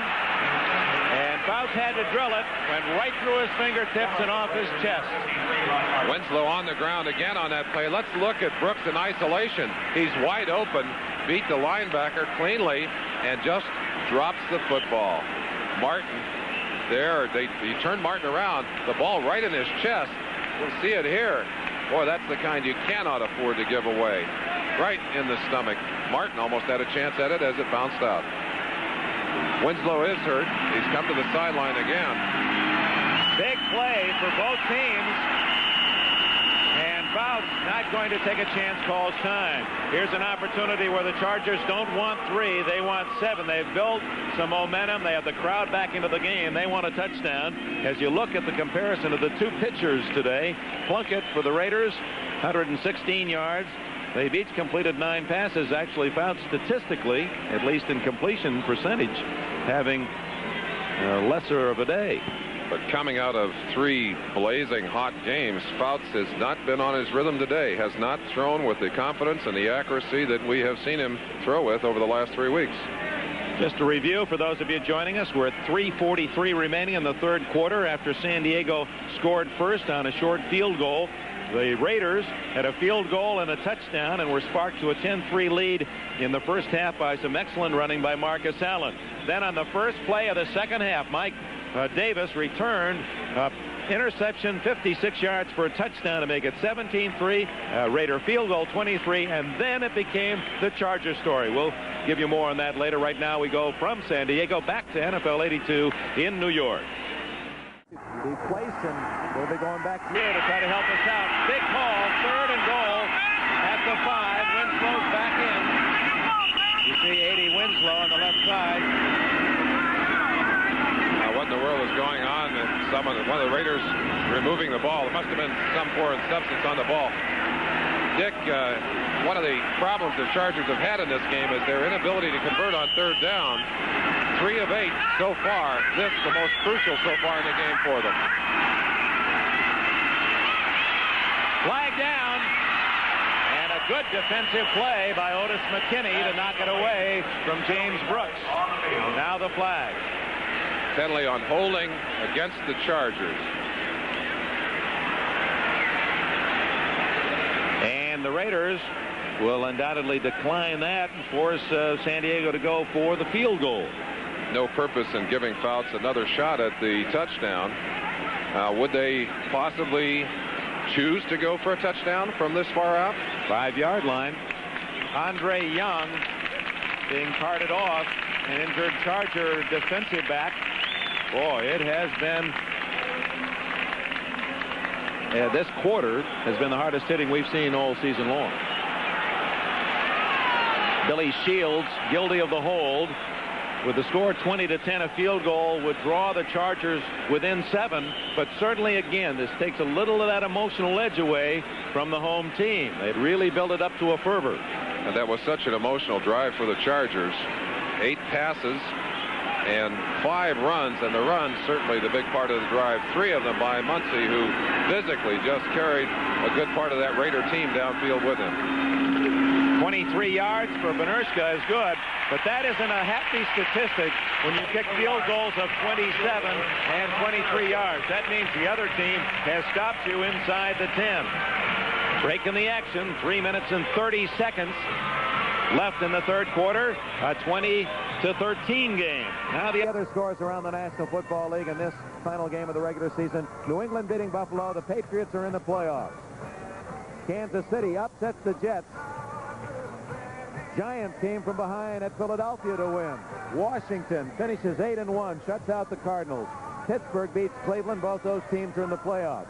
Cincinnati, one of the best records in football, they're in. Tampa Bay in overtime eliminated Chicago after the Bears had a big lead. Miami breezed at Baltimore. San Francisco at the half leading the Rams 20-7. And Detroit has a field goal lead in the third quarter, still with hopes of getting in the playoffs. Denver, just reported by NFL 82, the lead at the Kingdome. New Orleans, they still perhaps have hopes. Hard to tell now with what has happened late. 14-6 against Atlanta. Now, 8 teams battle in the AFC Super Bowl tournament. And, of course, NBC, your Super Bowl station, going to get interesting next Saturday and Sunday. We hope you'll follow all the action. Check your local listings for the game and time in your area. We'll be televising 2 games on Saturday and 2 more on Sunday. Now, as far as these 2 teams are concerned, the Raiders will be at home. If they win against New England, if they lose against Pittsburgh, we'll give you San Diego's story. High and short by Benerska and out of bounds. Check that. Cleveland will be at Los Angeles if the Raiders win. Pittsburgh will be at Los Angeles if the Raiders lose. San Diego, if they win, will host New England. If they lose, they go to Pittsburgh. So you know those folks watching in Pittsburgh are rooting for a Raider win so that they would have the home field advantage. Boy, some interesting matchups. We do know for certain, regardless of this game, that the Jets will be playing at Cincinnati. First round. Richard Todd against Anderson, Kenny Anderson. Another classic matchup of great pitchers. Yeah, we're going to have it all for you on NBC. Benerska after the 5-yard penalty. Kenny Hill for Clee Montgomery, and Hill is down, fumbled, and the Raiders have it at the 20-yard line.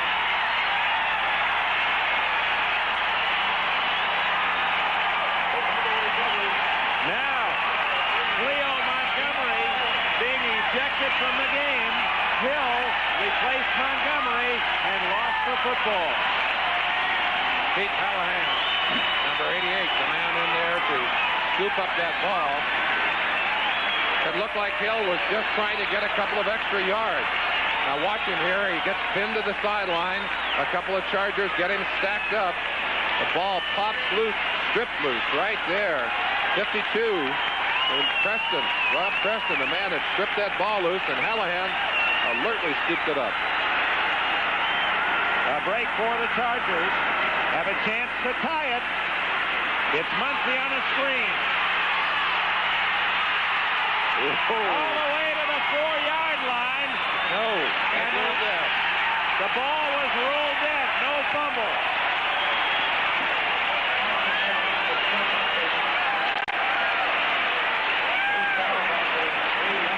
Reggie Reese wound up with the ball, but they ruled it dead at the 3. Muncie went looking for people to run over. Smart call by the Chargers. Little screen pass there. Muncie comes in. Wilkerson gets a good block, and look at him. He just lined up on Watts and nailed it. I think Muncie thought it was a fumble. The way he reacted, it looked as if he thought he had fumbled.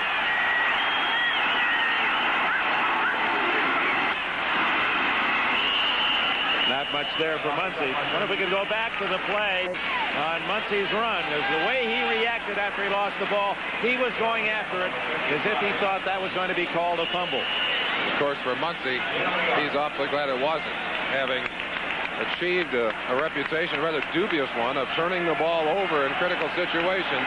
He didn't want to be the one charged with turning it over here. The one San Diego turnover was an interception by the Raiders for a touchdown. Muncie, touchdown!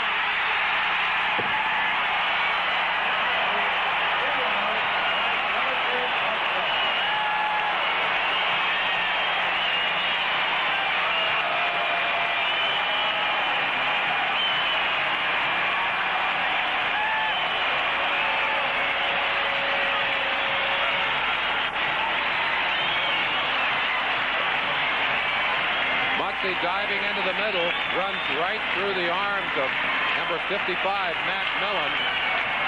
That certainly is no easy task. Chance to get it into the backfield. Good blocking up front. Excellent blocking up front. One of those blocks by John Capoletti, inside by Wilkerson, Masick, and the other guard on the inside. The game is tied.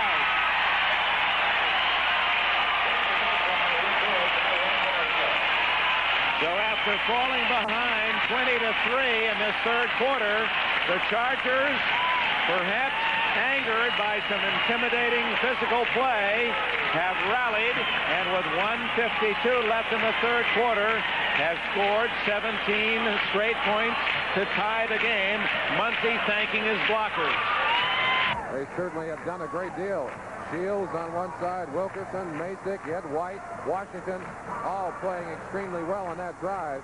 3 big runs by Muncie early, and then they allow Muncie to finish the honors as he takes it into the end zone after the turnover. Well, now that the score's at 20, do you want the other possibility for the playoffs next week? If they tie, Pittsburgh would go to San Diego and Cleveland to Los Angeles. Are you confused yet? That's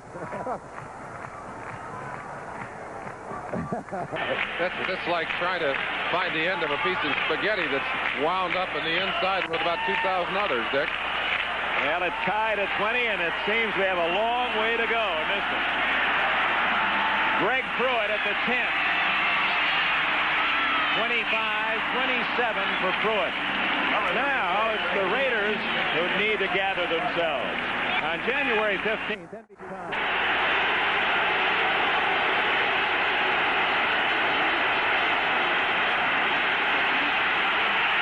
Kenny King.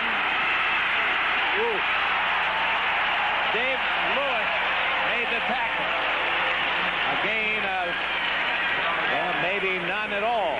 No gain. David Lewis, acquired from the Buccaneers this year by Don Coryell. Latest football at USC.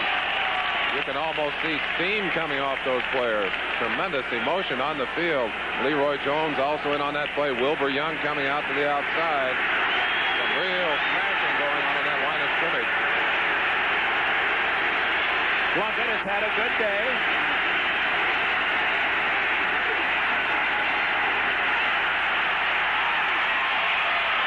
Christensen, a first down as he slams out to the 44-yard line.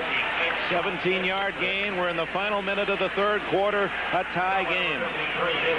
Plunkett able to wait for Todd Christensen to clear himself in front of the zone. Back steep. Christensen coming across to the inside. You see how open he is. If you give Plunkett time and give the receivers time, no way they're going to be able to cover them with that zone defense. 44-yard line. Raider first down.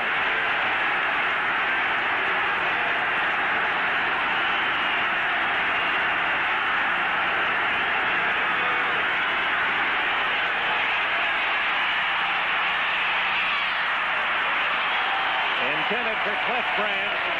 That'll stop the clock with 9 seconds left. Mike Williams, the cover man for San Diego. And Merlin going back earlier in this quarter with a 20-3 lead, Tom Flores. It's a physical, intimidating team, and they may just have made a mistake. It's like the bully coming in and picking on the little guy and getting him mad and all of his friends mad. And they awakened the San Diego team when they had a 17-point lead. Well, of course, you've got to realize that the way they got that lead was by playing physical football. And they're not about to change the kind of game they're playing, but they've sure got their hands full now. They got an angry Tiger on the other side.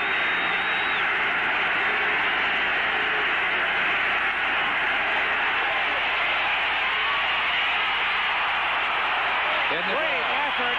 The ball had been blown dead. No pass. Plunkett is sacked. That is the third Charger sack. Pressure on Plunk at that time. A shot by Todd Christensen on Tim Fox.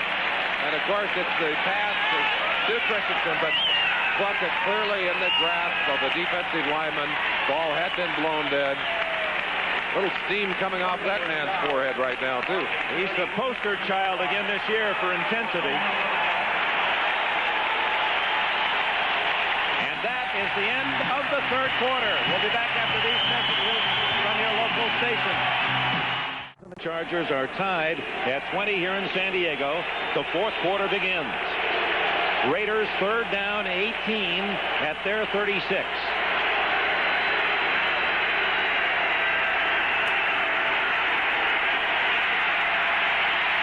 Wide open is Marcus Allen.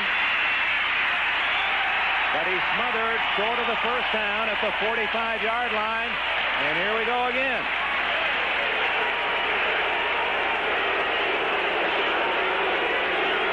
The motion's running rather high. Dalby, number 50, ran in to pull one of the Chargers off. You'll see why here as Plunkett wants to get the ball into the hands of Marcus Allen. Allen in the short zone underneath. Lewis, number 53. 51 low, and watch the late hit by Fox right there in on top. Dalby will come over now from the right-hand side and lift Fox right off the pile.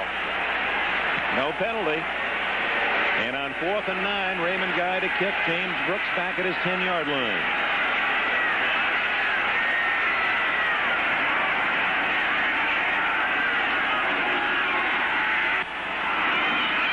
Spirals it toward the sidelines. Beautiful kick. Elford went into the end zone. Otis McKinney had a foot in the end zone when he touched the ball, knocking it back out. Almost an extremely heady play, and what great accuracy for a guy who does not have the strength right now because of his back problem, but using his accuracy, putting this ball within inches of the corner of that end zone. So San Diego will have the ball at the 20 with a score tied at 20. Tied at 20 are the Chargers and the Raiders. At the very start of our telecast, Merlin commented on the rivalry, the fact that these two teams don't like each other. They've certainly proven that point. Chuck Muncie outside at the 20, 30, and to the 34-yard line, and again he punishes the tackler. Just sticking a shoulder in there, again showing you why he's such a feared runner. Muncie getting outside extremely rapidly, outrunning Ted Hendricks, number 83, and Muncie was stacked up pretty good on the sideline. You can see him grabbing his, I believe, his hand. He's had some hand trouble in the past. Watch him here, though, as he runs out of the grasp of number 83, Hendricks, and just lowers his shoulder on Burgess Owens, number 44, in his double team as he hits the ground. And they've called a personal foul on the Raiders, apparently for piling on. That'll take the ball all the way to midfield. Muncie with a good day, 103 yards rushing, and the title foul, number 48, late hit, out of bounds. Kenny Hill guilty of the foul. You'll see it here. Muncie already out of bounds at that point, and they're stacking him out of bounds. Well, considering some of the late hits we've seen, that was almost minor. At the 45-yard line. In fact, I thought Tim Fox's was much more flagrant the series before when the Raiders had the ball and Allen was hit late. I think maybe you're right, Dick, but I'm sure that Jim Tunney is worrying about losing control of this game. And I think you'll see the calls made a little quicker in this last quarter. At the 44-yard line, San Diego trying to break the tie. Muncie on the sidelines. The backfield now has James Brooks and John Capoletti behind. Dan Fouts, who has become, of course, they misspelled John Hader, but John will forgive us for that. Brooks. He's to the Raider 35 and a first down. With over 27,000 yards now, career passing, Dan Fouts replacing John Hadel, who for many years starred as the quarterback here in San Diego. Now an assistant coach with the Los Angeles Rams. That's where he finished his pro career. Speaking of the Rams, they trail at San Francisco 20-14. Green Bay has taken the lead in Detroit. Denver has a 9-6 lead at Seattle. And New Orleans builds its lead against Atlanta. Well, the Falcons, a tough team to figure this year. They're in the playoffs. New Orleans hoping they can get there. Brooks. Oh, what a move. That's a Marcus Allen style move. James Brooks says, look at me. 8 yards. It's 2nd and 2. Just a tremendous move on the inside by Brooks. Beautiful play. Bob Nelson, number 51, in quickly on him. Watch him just step over Nelson right there. Nelson's feet out from underneath him. Matt Millen cut down nicely with a block. And Brooks just lunging for the extra yardage. Good power, good quick running. 5'9", 177 pounds, Brooks from Auburn. Fouts pumping, going long for Winslow.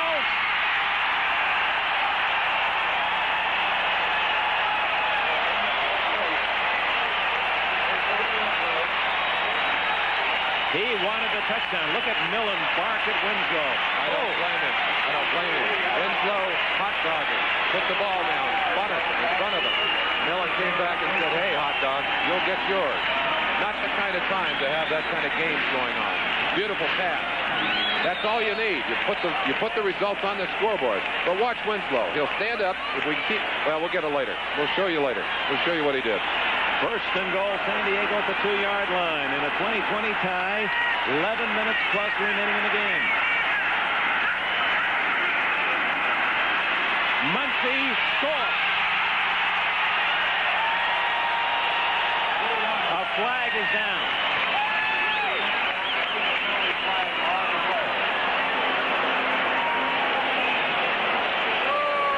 Illegal use of the hand, San Diego. And that'll make it first and goal from the 12-yard line. Not the kind of time to be doing anything questionable. As I said, these officials very conscious of the fact that they're very close to losing control of this game. They're going to be calling it very tightly. Illegal use of the hands, pushing on the running play, number 80, 10 yards. Winslow. First down. So Kellen Winslow losing his cool a bit.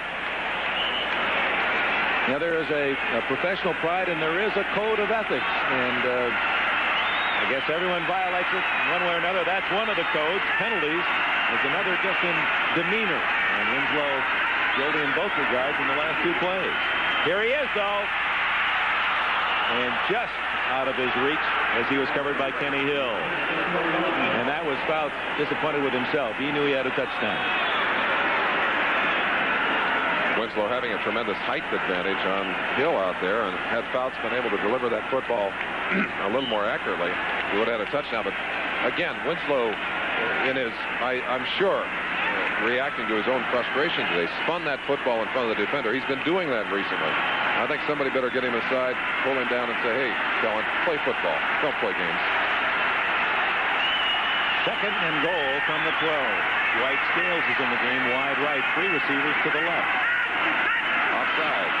Howard Long is offside. Fouts goes through, and a beautiful defensive stop on the far side by Ted Watts as he knocked it away from Wes Chandler. Watts, a #1 draft pick a year ago by the Raiders from Texas Tech. Penalty against the Raiders, offside Long, who anticipated the count and leaned forward offside. Fouts, I'm sure, staggering his count, able to draw the eager lineman over the line and then break him for the 5-yard penalty. He gets half of it back. Number 75, still second down. 123 yards for the most penalized team in the NFL. No one really close. to the Raiders this year. And yet they've lost only one time. There really isn't a very strong correlation between most penalized or least penalized. Miami's the least penalized. Their record's no better than the Raiders. Muncy. Oh. He's running like a man tormented, just denying and defying. It's 3rd and goal from the 109 yards for Muncy. He's running through some pretty tough tacklers too. Watch Muncy. Starts inside, senses there's no room there, does a good job of breaking it, but look at that blocking. Ed White, number 67, Washington, Masick, all doing a good job in there. Winslow finally ended up with Muncy right on his feet, and they're very close to the goal line. Raiders have been denying down deep.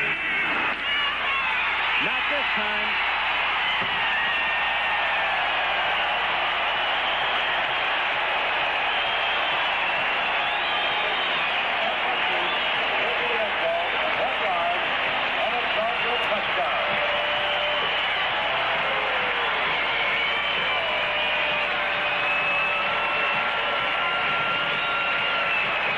Been a game of streaks. After leading 3-0, San Diego saw the Raiders score 20 unanswered points to lead 20-3 into this 3rd quarter. And now it's the Raiders. If Benirska's kick is good, he's going for 24 consecutive points by San Diego, and they lead 27-20. John Cappelletti, number 25, playing fullback. Watch the block he delivers right here to open the way for dive by Chuck Muncy over the top. Put you right down in the action. Look out. Here comes Muncy into your living room. A reputation of their own. It's become one of the most enthusiastic groups in all of the NFL. And they've been a factor today, Dick. Talk about that and their contribution and part of that whole home field that these teams are battling for. Hill. And he's smothered at the 13-yard line. Well, as a player, you always said you didn't hear the crowd, but now you did. You can't ignore a crowd like this. Enthusiastic, just a force in this stadium, and it's intimidating to the team on the other side. They feel intimidated by it. The crowd roars at their mistakes and cheers at the good things San Diego does. The other thing that's interesting, Dick, this is almost an exact replay of the first game, except in the opposite direction. 2 games in one there, and almost the same thing here. The Raiders owned the last half of that game and have owned the first half. They'd like to get back into the second half here. 24 points scored by the Chargers after they were down 20-3. Christensen was the short man, and Branch was deep. The ball fell between them. Tonight on NBC, the Time Travelers duel with Spartacus in ancient Rome on second half. It's going to be interesting to see if Plunkett can get his troops started here. If they can't get back into this game, the same thing will have happened to them. Plunkett to Marcus Allen. Beautiful move again by Allen. And another all the way out to the 36-yard line before Mike Williams can ground him. 25 yards for Allen. So get it to your ace even though he's a first-year man. Raiders unable to run in this second half. What do? They send their runner over the line, drop a quick one to him, and let him run in the secondary. And he knows how to carry that football. Beautiful gliding move, gets the extra yardage, gets them out of trouble. 36.5-yard line. A Heisman Award winner, one of 3 that we're seeing in this game. John Cappelletti for the Chargers. Marcus Allen and his quarterback Jim Plunkett go on to the college football's best for the Raiders. First down, Kelce chasing Plunkett. He says, I'm going to give it off to somebody else. It's Todd Christensen out to the 44-yard line. Woody Lowe made the tackle. Well, you could hear Kelce, I'm sure, if you were Plunkett. You didn't have to look for him. You don't want to get covered up by that big 74. Plunkett doing a good job scrambling out of trouble, getting the ball to his tight end, Todd Christensen. Second, about 4 yards to go. Louis wearing himself down a little bit on that play. One of the problems of carrying the extra weight, especially if you've got bad knees, is that your durability, your ability to perform late in the game is hindered. Second down between 3 and 4. Man wide open is Allen, and he finds him. Can't catch the ball at the 47. Plunkett was a little late in picking up Allen, who was all alone, and then Mike Williams closed quickly to break up the play. Ball thrown well. Allen actually had it in his hand. Shaken loose by number 29, Mike Williams, who made a good defensive play. If you can't get there before the ball arrives to knock it away, you better shake it loose when you do get there. Very aggressive game. And that was a clean hit, but that's the kind of football you like to see. There's Bogosian on the sideline along with Tom Flores. I'm sure he's concerned about the turn this game has taken. Needs to get the big play on third down here. Third down, call it a short 4.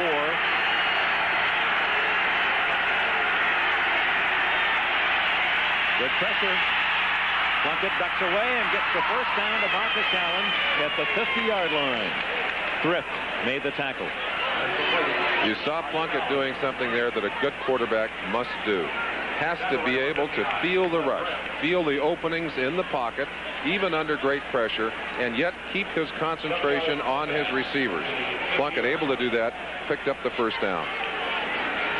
49ers leading the Rams 20-14 in the fourth quarter. Green Bay a 4-point lead against Detroit in the final period. Denver 11, Seattle 6 in a baseball score. New Orleans clobbering Atlanta 28-6 late. And here it's 27-20. The Raiders with the ball trailing San Diego. Christensen, is it a catch? No. Ball skidded in. He was open at the 40. Plunkett a little too low on the toss. Second and 10 at midfield for the Raiders. After that very emotional play, the middle of the third quarter until that last series for this Charger defense, the pressure is now off Plunkett again. They're not getting the squeeze on him. They're giving him time to throw the football. And they can't afford to do that, Dick. Second and 10.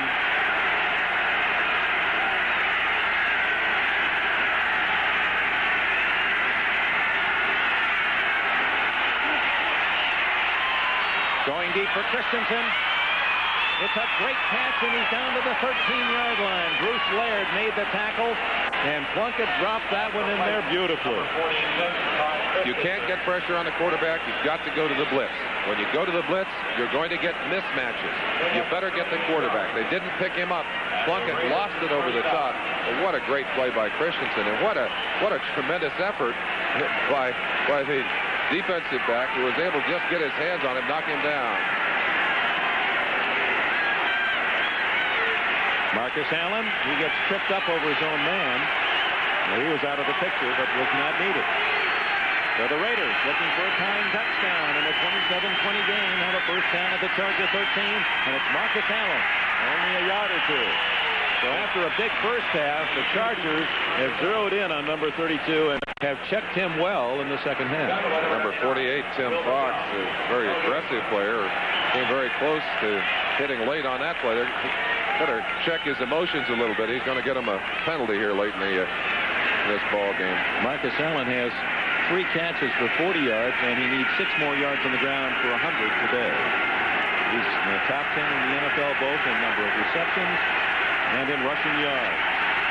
Let's see if the bend but don't break philosophy will work for Tom Bass's defense. Allen in motion, fake to King, the throw to Christensen, and he stopped at the 2 and driven back by Fox. It's going to be very close to a first down.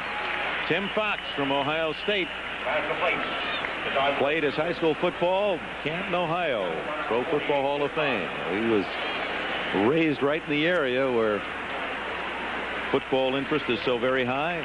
Special spot for Merlin Olsen this past August. What a year it was for you. I don't know what you've got planned for 83, but I want to be along with you. Better rev up the engines for 83, Dick.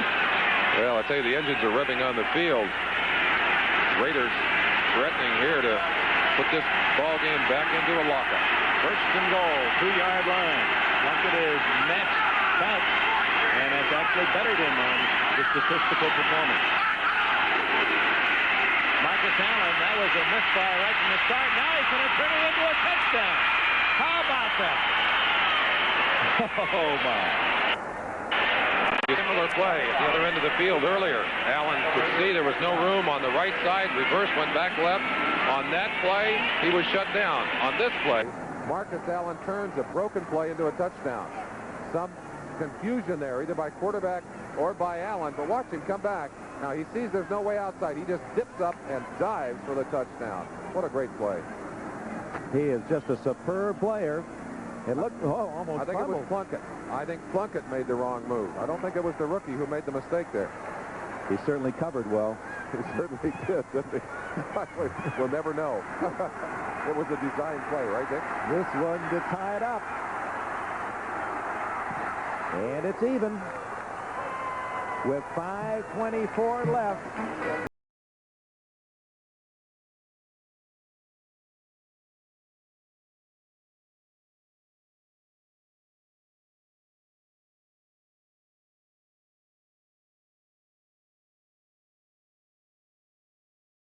Strike threatened and shortened season, and these two teams playing like they don't want to quit. 27 all, late, 5:22 left.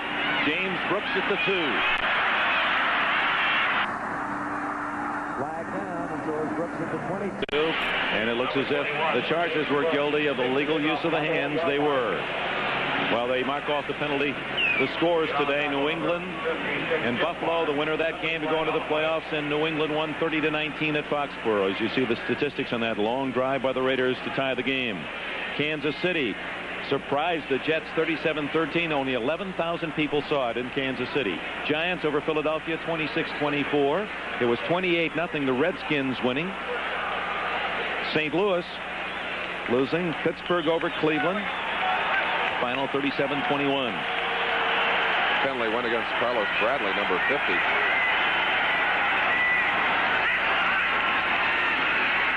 Here comes Muncy. Whoa. Look out. Really gathered himself, didn't he? To the 12-yard line where Johnny Robinson made the tackle. 4 yards. You want to know what it feels like to have Chuck Muncy running at you? You'll get the sense here. Pulling guards in front of him, Wilkerson and Big Ed White, number 67. Look at White on Davis there. And look at Muncy coming right at you. He is really running with power. To the 12-yard line. 68, Johnny Robinson over there to make the stop. Boy, right into the camera. Second down and 6. Muncy at 114 yards to lead the Chargers. Open is Winslow. And he's to the 30-yard line. And more. First down, San Diego. The all-time Charger passing record holder, Dan Fouts. Kellen Winslow, you work for the mismatches. You've got one here. Martin trying to cover Winslow. Quick pass to the outside. Fouts is so good at seeing the peripheral areas of the field. Gets the ball into the hands of his receiver. Banging on the sideline over there, but no penalty flag on that one. 5 catches for Winslow to give him 53 for the year. Another big season for the tight end from Missouri. Chandler has been quiet since the injury on the touchdown when he ran into the goalpost. Muncy for about 5 to the 39-yard line. Rod Martin made the tackle. Cincinnati beat Houston today. The Bengals completing another fine year. Tampa Bay in overtime. They rallied to beat the Bears. Miami easily at Baltimore. Rams trail San Francisco. The 49ers lead up at Candlestick. Detroit now in that seesaw game with Green Bay leads by a field goal in the 4th quarter. Denver by 5 at Seattle. And New Orleans romping against Atlanta 35-6 at the Superdome. You're up to date on all the scores. Here it's tied at 27. And Chuck Muncy has another Charger first down all the way to the 45. No question this is the best we've seen Muncy run all year, showing the kind of power that really puts fear in the lives of defenses. I don't think I'd want to be a 180-pound defensive back, find myself coming up one-on-one with Chuck Muncy. Muncy, 25 carries, 125 yards, averaging 5 yards a pop. He gets the call again for only 3. To the 48-yard line, Archie Reese from Clemson, former 49er, played, of course, with the San Francisco Super Bowl champions last year. And that's still not decided, apparently, whether San Francisco will make it as a losing team into the playoffs in the NFC. The AFC was defined much earlier. The 8 teams are set, and everything depends on who wins this game as to who will play whom next weekend. Bouts. Arm hit, and the ball flopping, and James Davis had a shot at it. Lyle Alzado and Ted Hendricks applying the pressure. Ted Hendricks is just amazing. 199 games. He just played every time they open the door. He just pulls on the helmet and plays like an all-pro. 3 different teams, has never missed a start. Alzado, 77, the man striking the blow just as the ball was flipped up. Almost an interception for Davis there as he came up like a center fielder coming in there, Dick. And short hop it. Yeah. Big play. Big. 3rd down and 7 at the 47 in a tie game. 2:52 left. Intercepted. James Davis with only Fouts to beat. He can't get him. And Davis hook all the way for a touchdown.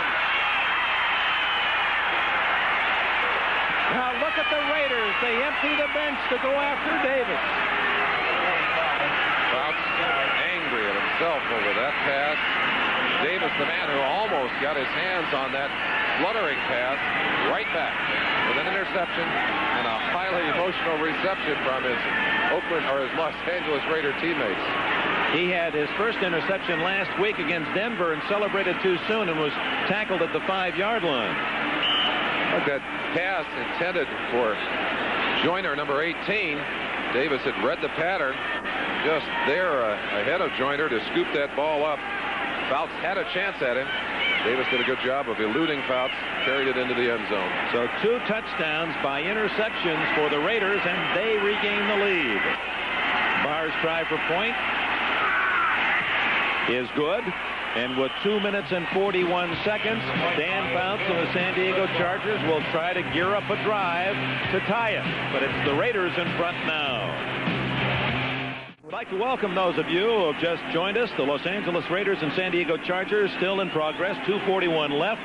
It is 34-27. The Raiders have just taken the lead on a pass interception for a touchdown, 52 yards by James Davis. Immediately following the conclusion of this game, the Voyagers will be joined in progress over most of these stations except for the Pacific and Mountain Time Zone stations. They'll see it at its regular time. James Brooks with a kickoff return. 15, 20. And out of bounds at the 25-yard line. Pushed out of bounds. Chester Willis got him. Scoring pace very slow early in the game. Did not appear that we were going to have a high-scoring game. They've shifted into high gear in the second half. It was 10-3 at the half. The Raiders in front. They have 2 touchdowns. Los Angeles does on pass interceptions. And going long for Severs. Too long at the 40-yard line. Eric Severs, tight end, covered by James Davis, who has a 52-yard touchdown with an interception. The other one came in the first play of the second half when Mike Davis, not related to James, had a 56-yard touchdown interception. This telecast presented by authority of the National Football League, intended for the private use of our audience. Any rebroadcast or other use of this telecast without the express written consent of the San Diego Chargers and the National Football League is prohibited. The Chargers have 2.5 minutes left to try to tie it again.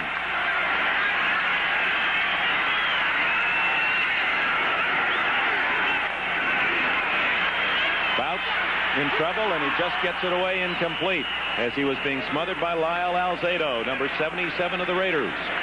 And if you're wondering why Fouts has thrown some interceptions and had some passes that were off target and errant, there's the reason right there. The Raiders putting tremendous pressure on him, have sacked him a few times, have managed to be right on top of him.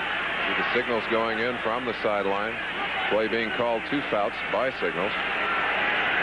3rd down and 10.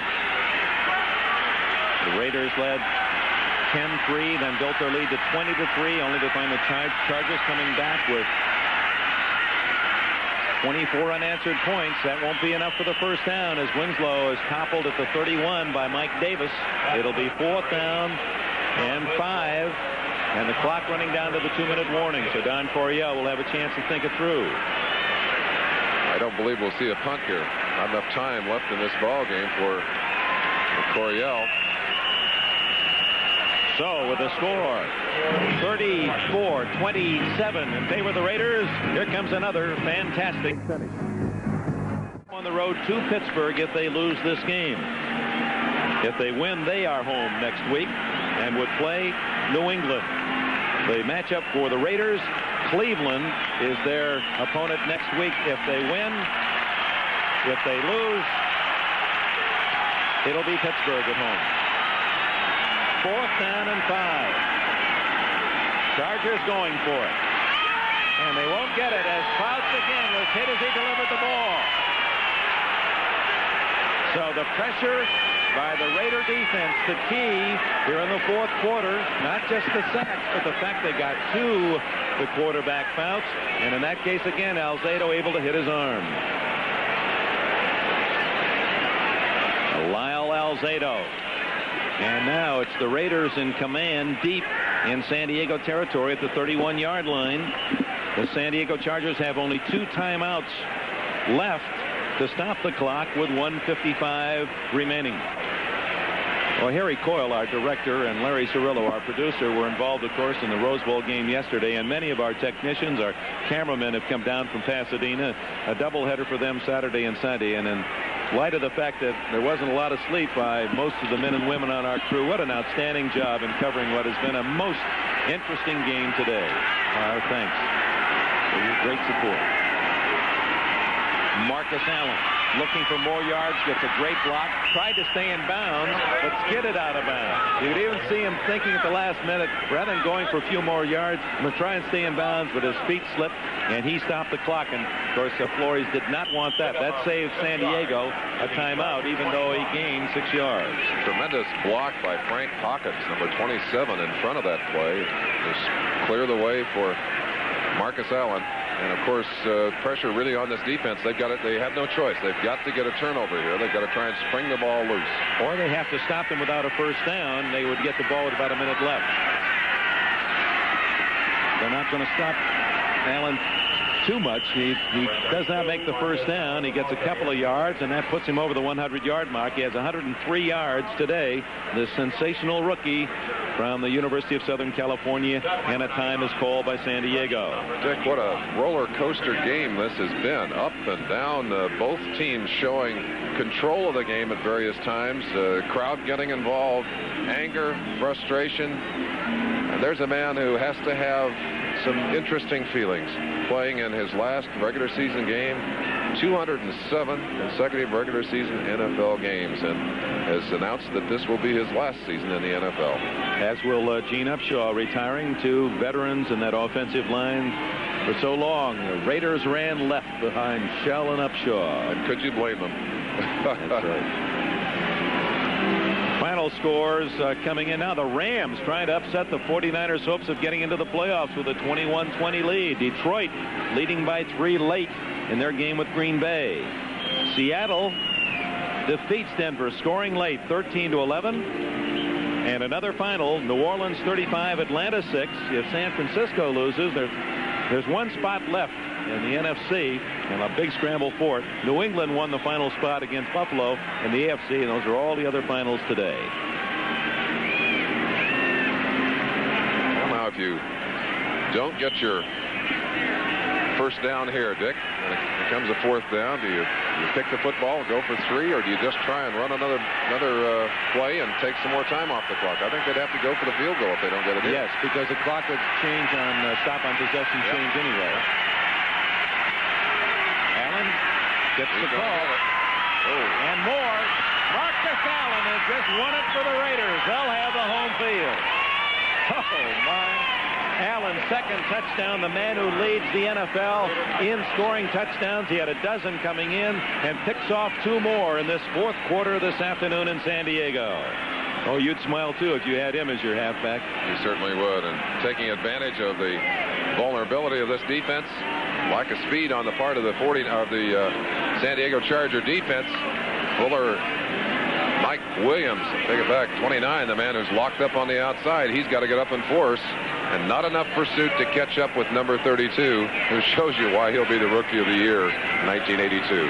That's something you could make a poster out of that shot. Marcus Allen, he's been a blur for the defenses throughout this season in the NFL. 140 yards plus. Barr kicks the extra point. So the difference in this 2-touchdown game, the 2 interception touchdowns registered by the Raiders, the Davis boys, James and Mike, each with long returns for scores. Check that on Allen. He now has 126 yards. 126 yards on 20 rushes. 2 touchdowns today for Marcus Allen. He grew up in San Diego. This is the first time that he has returned here to play. Of course, he played his college ball up at USC, but he's not played in San Diego since he was a high school star, a quarterback at Lincoln High School. He comes back today and lets everyone know things are going just fine. We will have all the scores, a post-game show for those of you watching in Los Angeles, as this stadium in San Diego is emptying as if there was a scare of some sort. Look at him go. Allen has chased them home. You can almost sense the air leaving this stadium as he stepped in. All right, now we can tell you what the matchups will be next week. As Barr skids one down, and it's covered at the 30-yard line. Assuming, of course, that in the final minute and a half that the Raiders will indeed win this game. Next week, Cleveland will be at Los Angeles. San Diego goes to Pittsburgh. The Steelers get the home field. Jets are at Cincinnati, New England, and Miami. We will have those 4 games for you, 2 Saturday, 2 Sunday, here on NBC. Check your newspapers for the listings and the time of the games in your area. No pass back to work, trying to come up with a miracle. It's Joyner who gets to the 42-yard line, and the first down, and the clock runs. Chargers hurry up to the line of scrimmage. Detroit has beaten Green Bay. The Lions thus have some hopes left with that 1 playoff spot remaining in the NFC. We hope somebody back in New York will help us out on that for our post-game show as to which team does get in. Chandler, his first catch in a long time, and he stopped immediately at the 45. Clock is running at 1 minute, now 59 seconds left. Chargers have 1 timeout remaining. Dwight Scales rushing off the field, and 3 receivers, 4 wide receivers in. Duckworth is in now.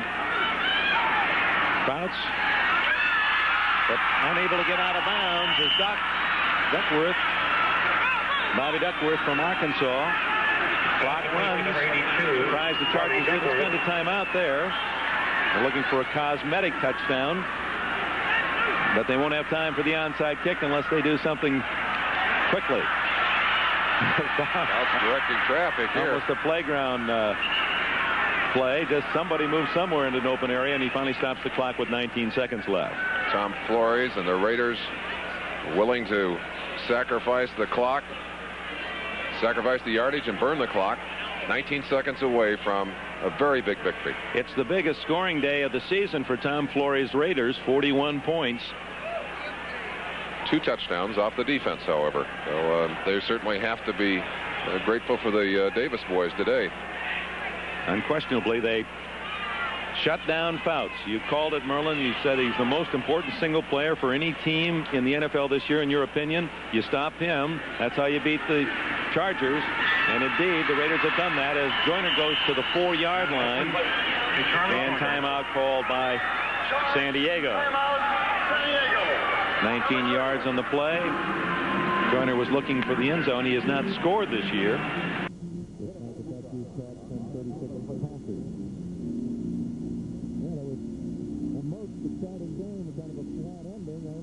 Because of the sensational play by the Raiders, and in particular the 2 defensive touchdowns, the pass interception. Stay with us, you Los Angeles Raiders viewers and Los Angeles fans. We will have a post-game. But I hope we can get Marcus Allen to talk with us on a post-game show and get his feelings about this game and return. There's got to be a lot of emotions running through that young man. I saw him in the locker room before the game, and he was excited about this game, excited about his season. One of the things I talked to him about, I said, was this season different than you expected it to be? He said, well, I kind of prepared myself for a long season. He said, and because of the strike, it's been about the length of a college season. Of course, the entrance to the playoffs is a lot different, but he said, I'll have to adjust to a long NFL season next year. I don't think he'll have any trouble. He is such a graceful athlete. His moves so natural. And as I said, he never appeared to suffer from the mistakes, from the problems that most rookies encountered. Well, in 8 games, he had 12 touchdowns. Had it been a full year, that would have figured out 24 touchdowns for Marcus Allen. Could be the last play. No, Fouts is going to run it in. Touchdown for Fouts with 8 seconds left. And a most unlikely way for Dan Fouts and the Chargers to score their last touchdown of the regular season. We've got 8 seconds on the clock. Can you get an onside kick and get one play off? Might be able to do it. Maybe. Benirska is as good at that as anyone in the league. So the Chargers at this point have 34 points and could well lose. They lost 28-24 to the Raiders in Los Angeles after leading 24-0.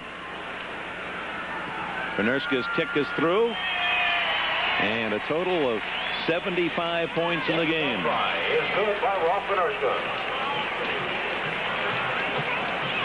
Now it's up to Benirska to come up with something that'll elude the grasp of the Raiders on the onside kick. Our thanks to Ted Nathanson, coordinating producer of NBC Football, and in particular today to our men on the scene, Larry Cirillo, our producer, Eric Coyle, the director. Technical director was Bill Toby. Ray Benassi, our associate director. Down from the Rose Bowl, Glenn Adamo as well, our associate producer. All the rest of you, men and women. And our thanks also to our spotters, Bill Edwards and Dan Sexton, helping in the booth, Bob Sexton and Tim Sexton. We're surrounded by Sextons. Thank goodness. They're friendly folks. Well, overloaded on the left side, Dick. Obviously, an attempt to get as many people as possible. Raiders up. And look where Brooks is back there. That's a safety. Yep. He's a safety. Lester Hayes, without the glue on his fingers, able to cover it for the Raiders, and that'll do it. The Raiders need only to snap the ball and fall on it, and this game is history. And what a game it was, as the Raiders have beaten the Chargers twice this year. Jim Plunkett and company will go home with the best record in the AFC, 8-1. That means that if they win, they don't have to leave. Well, they're not even in Los Angeles. We can't even say that. They don't have to leave Los Angeles as their home field advantage. They'll go back to the Bay Area to train for it. But playing in the Coliseum in Los Angeles, they were 4-0, undefeated during the regular season. And it does give them the advantage of playing in an area that they're very familiar with, very comfortable in. The Raiders and the Washington Redskins in this shortened season finished with the best records. Each team 8 wins and only a single loss. They have earned, rightfully, the home field advantage in the upcoming Super Bowl tournament. Don Coryell's team will have to go on the road to Pittsburgh to open the playoffs. We have to go to our studios in New York.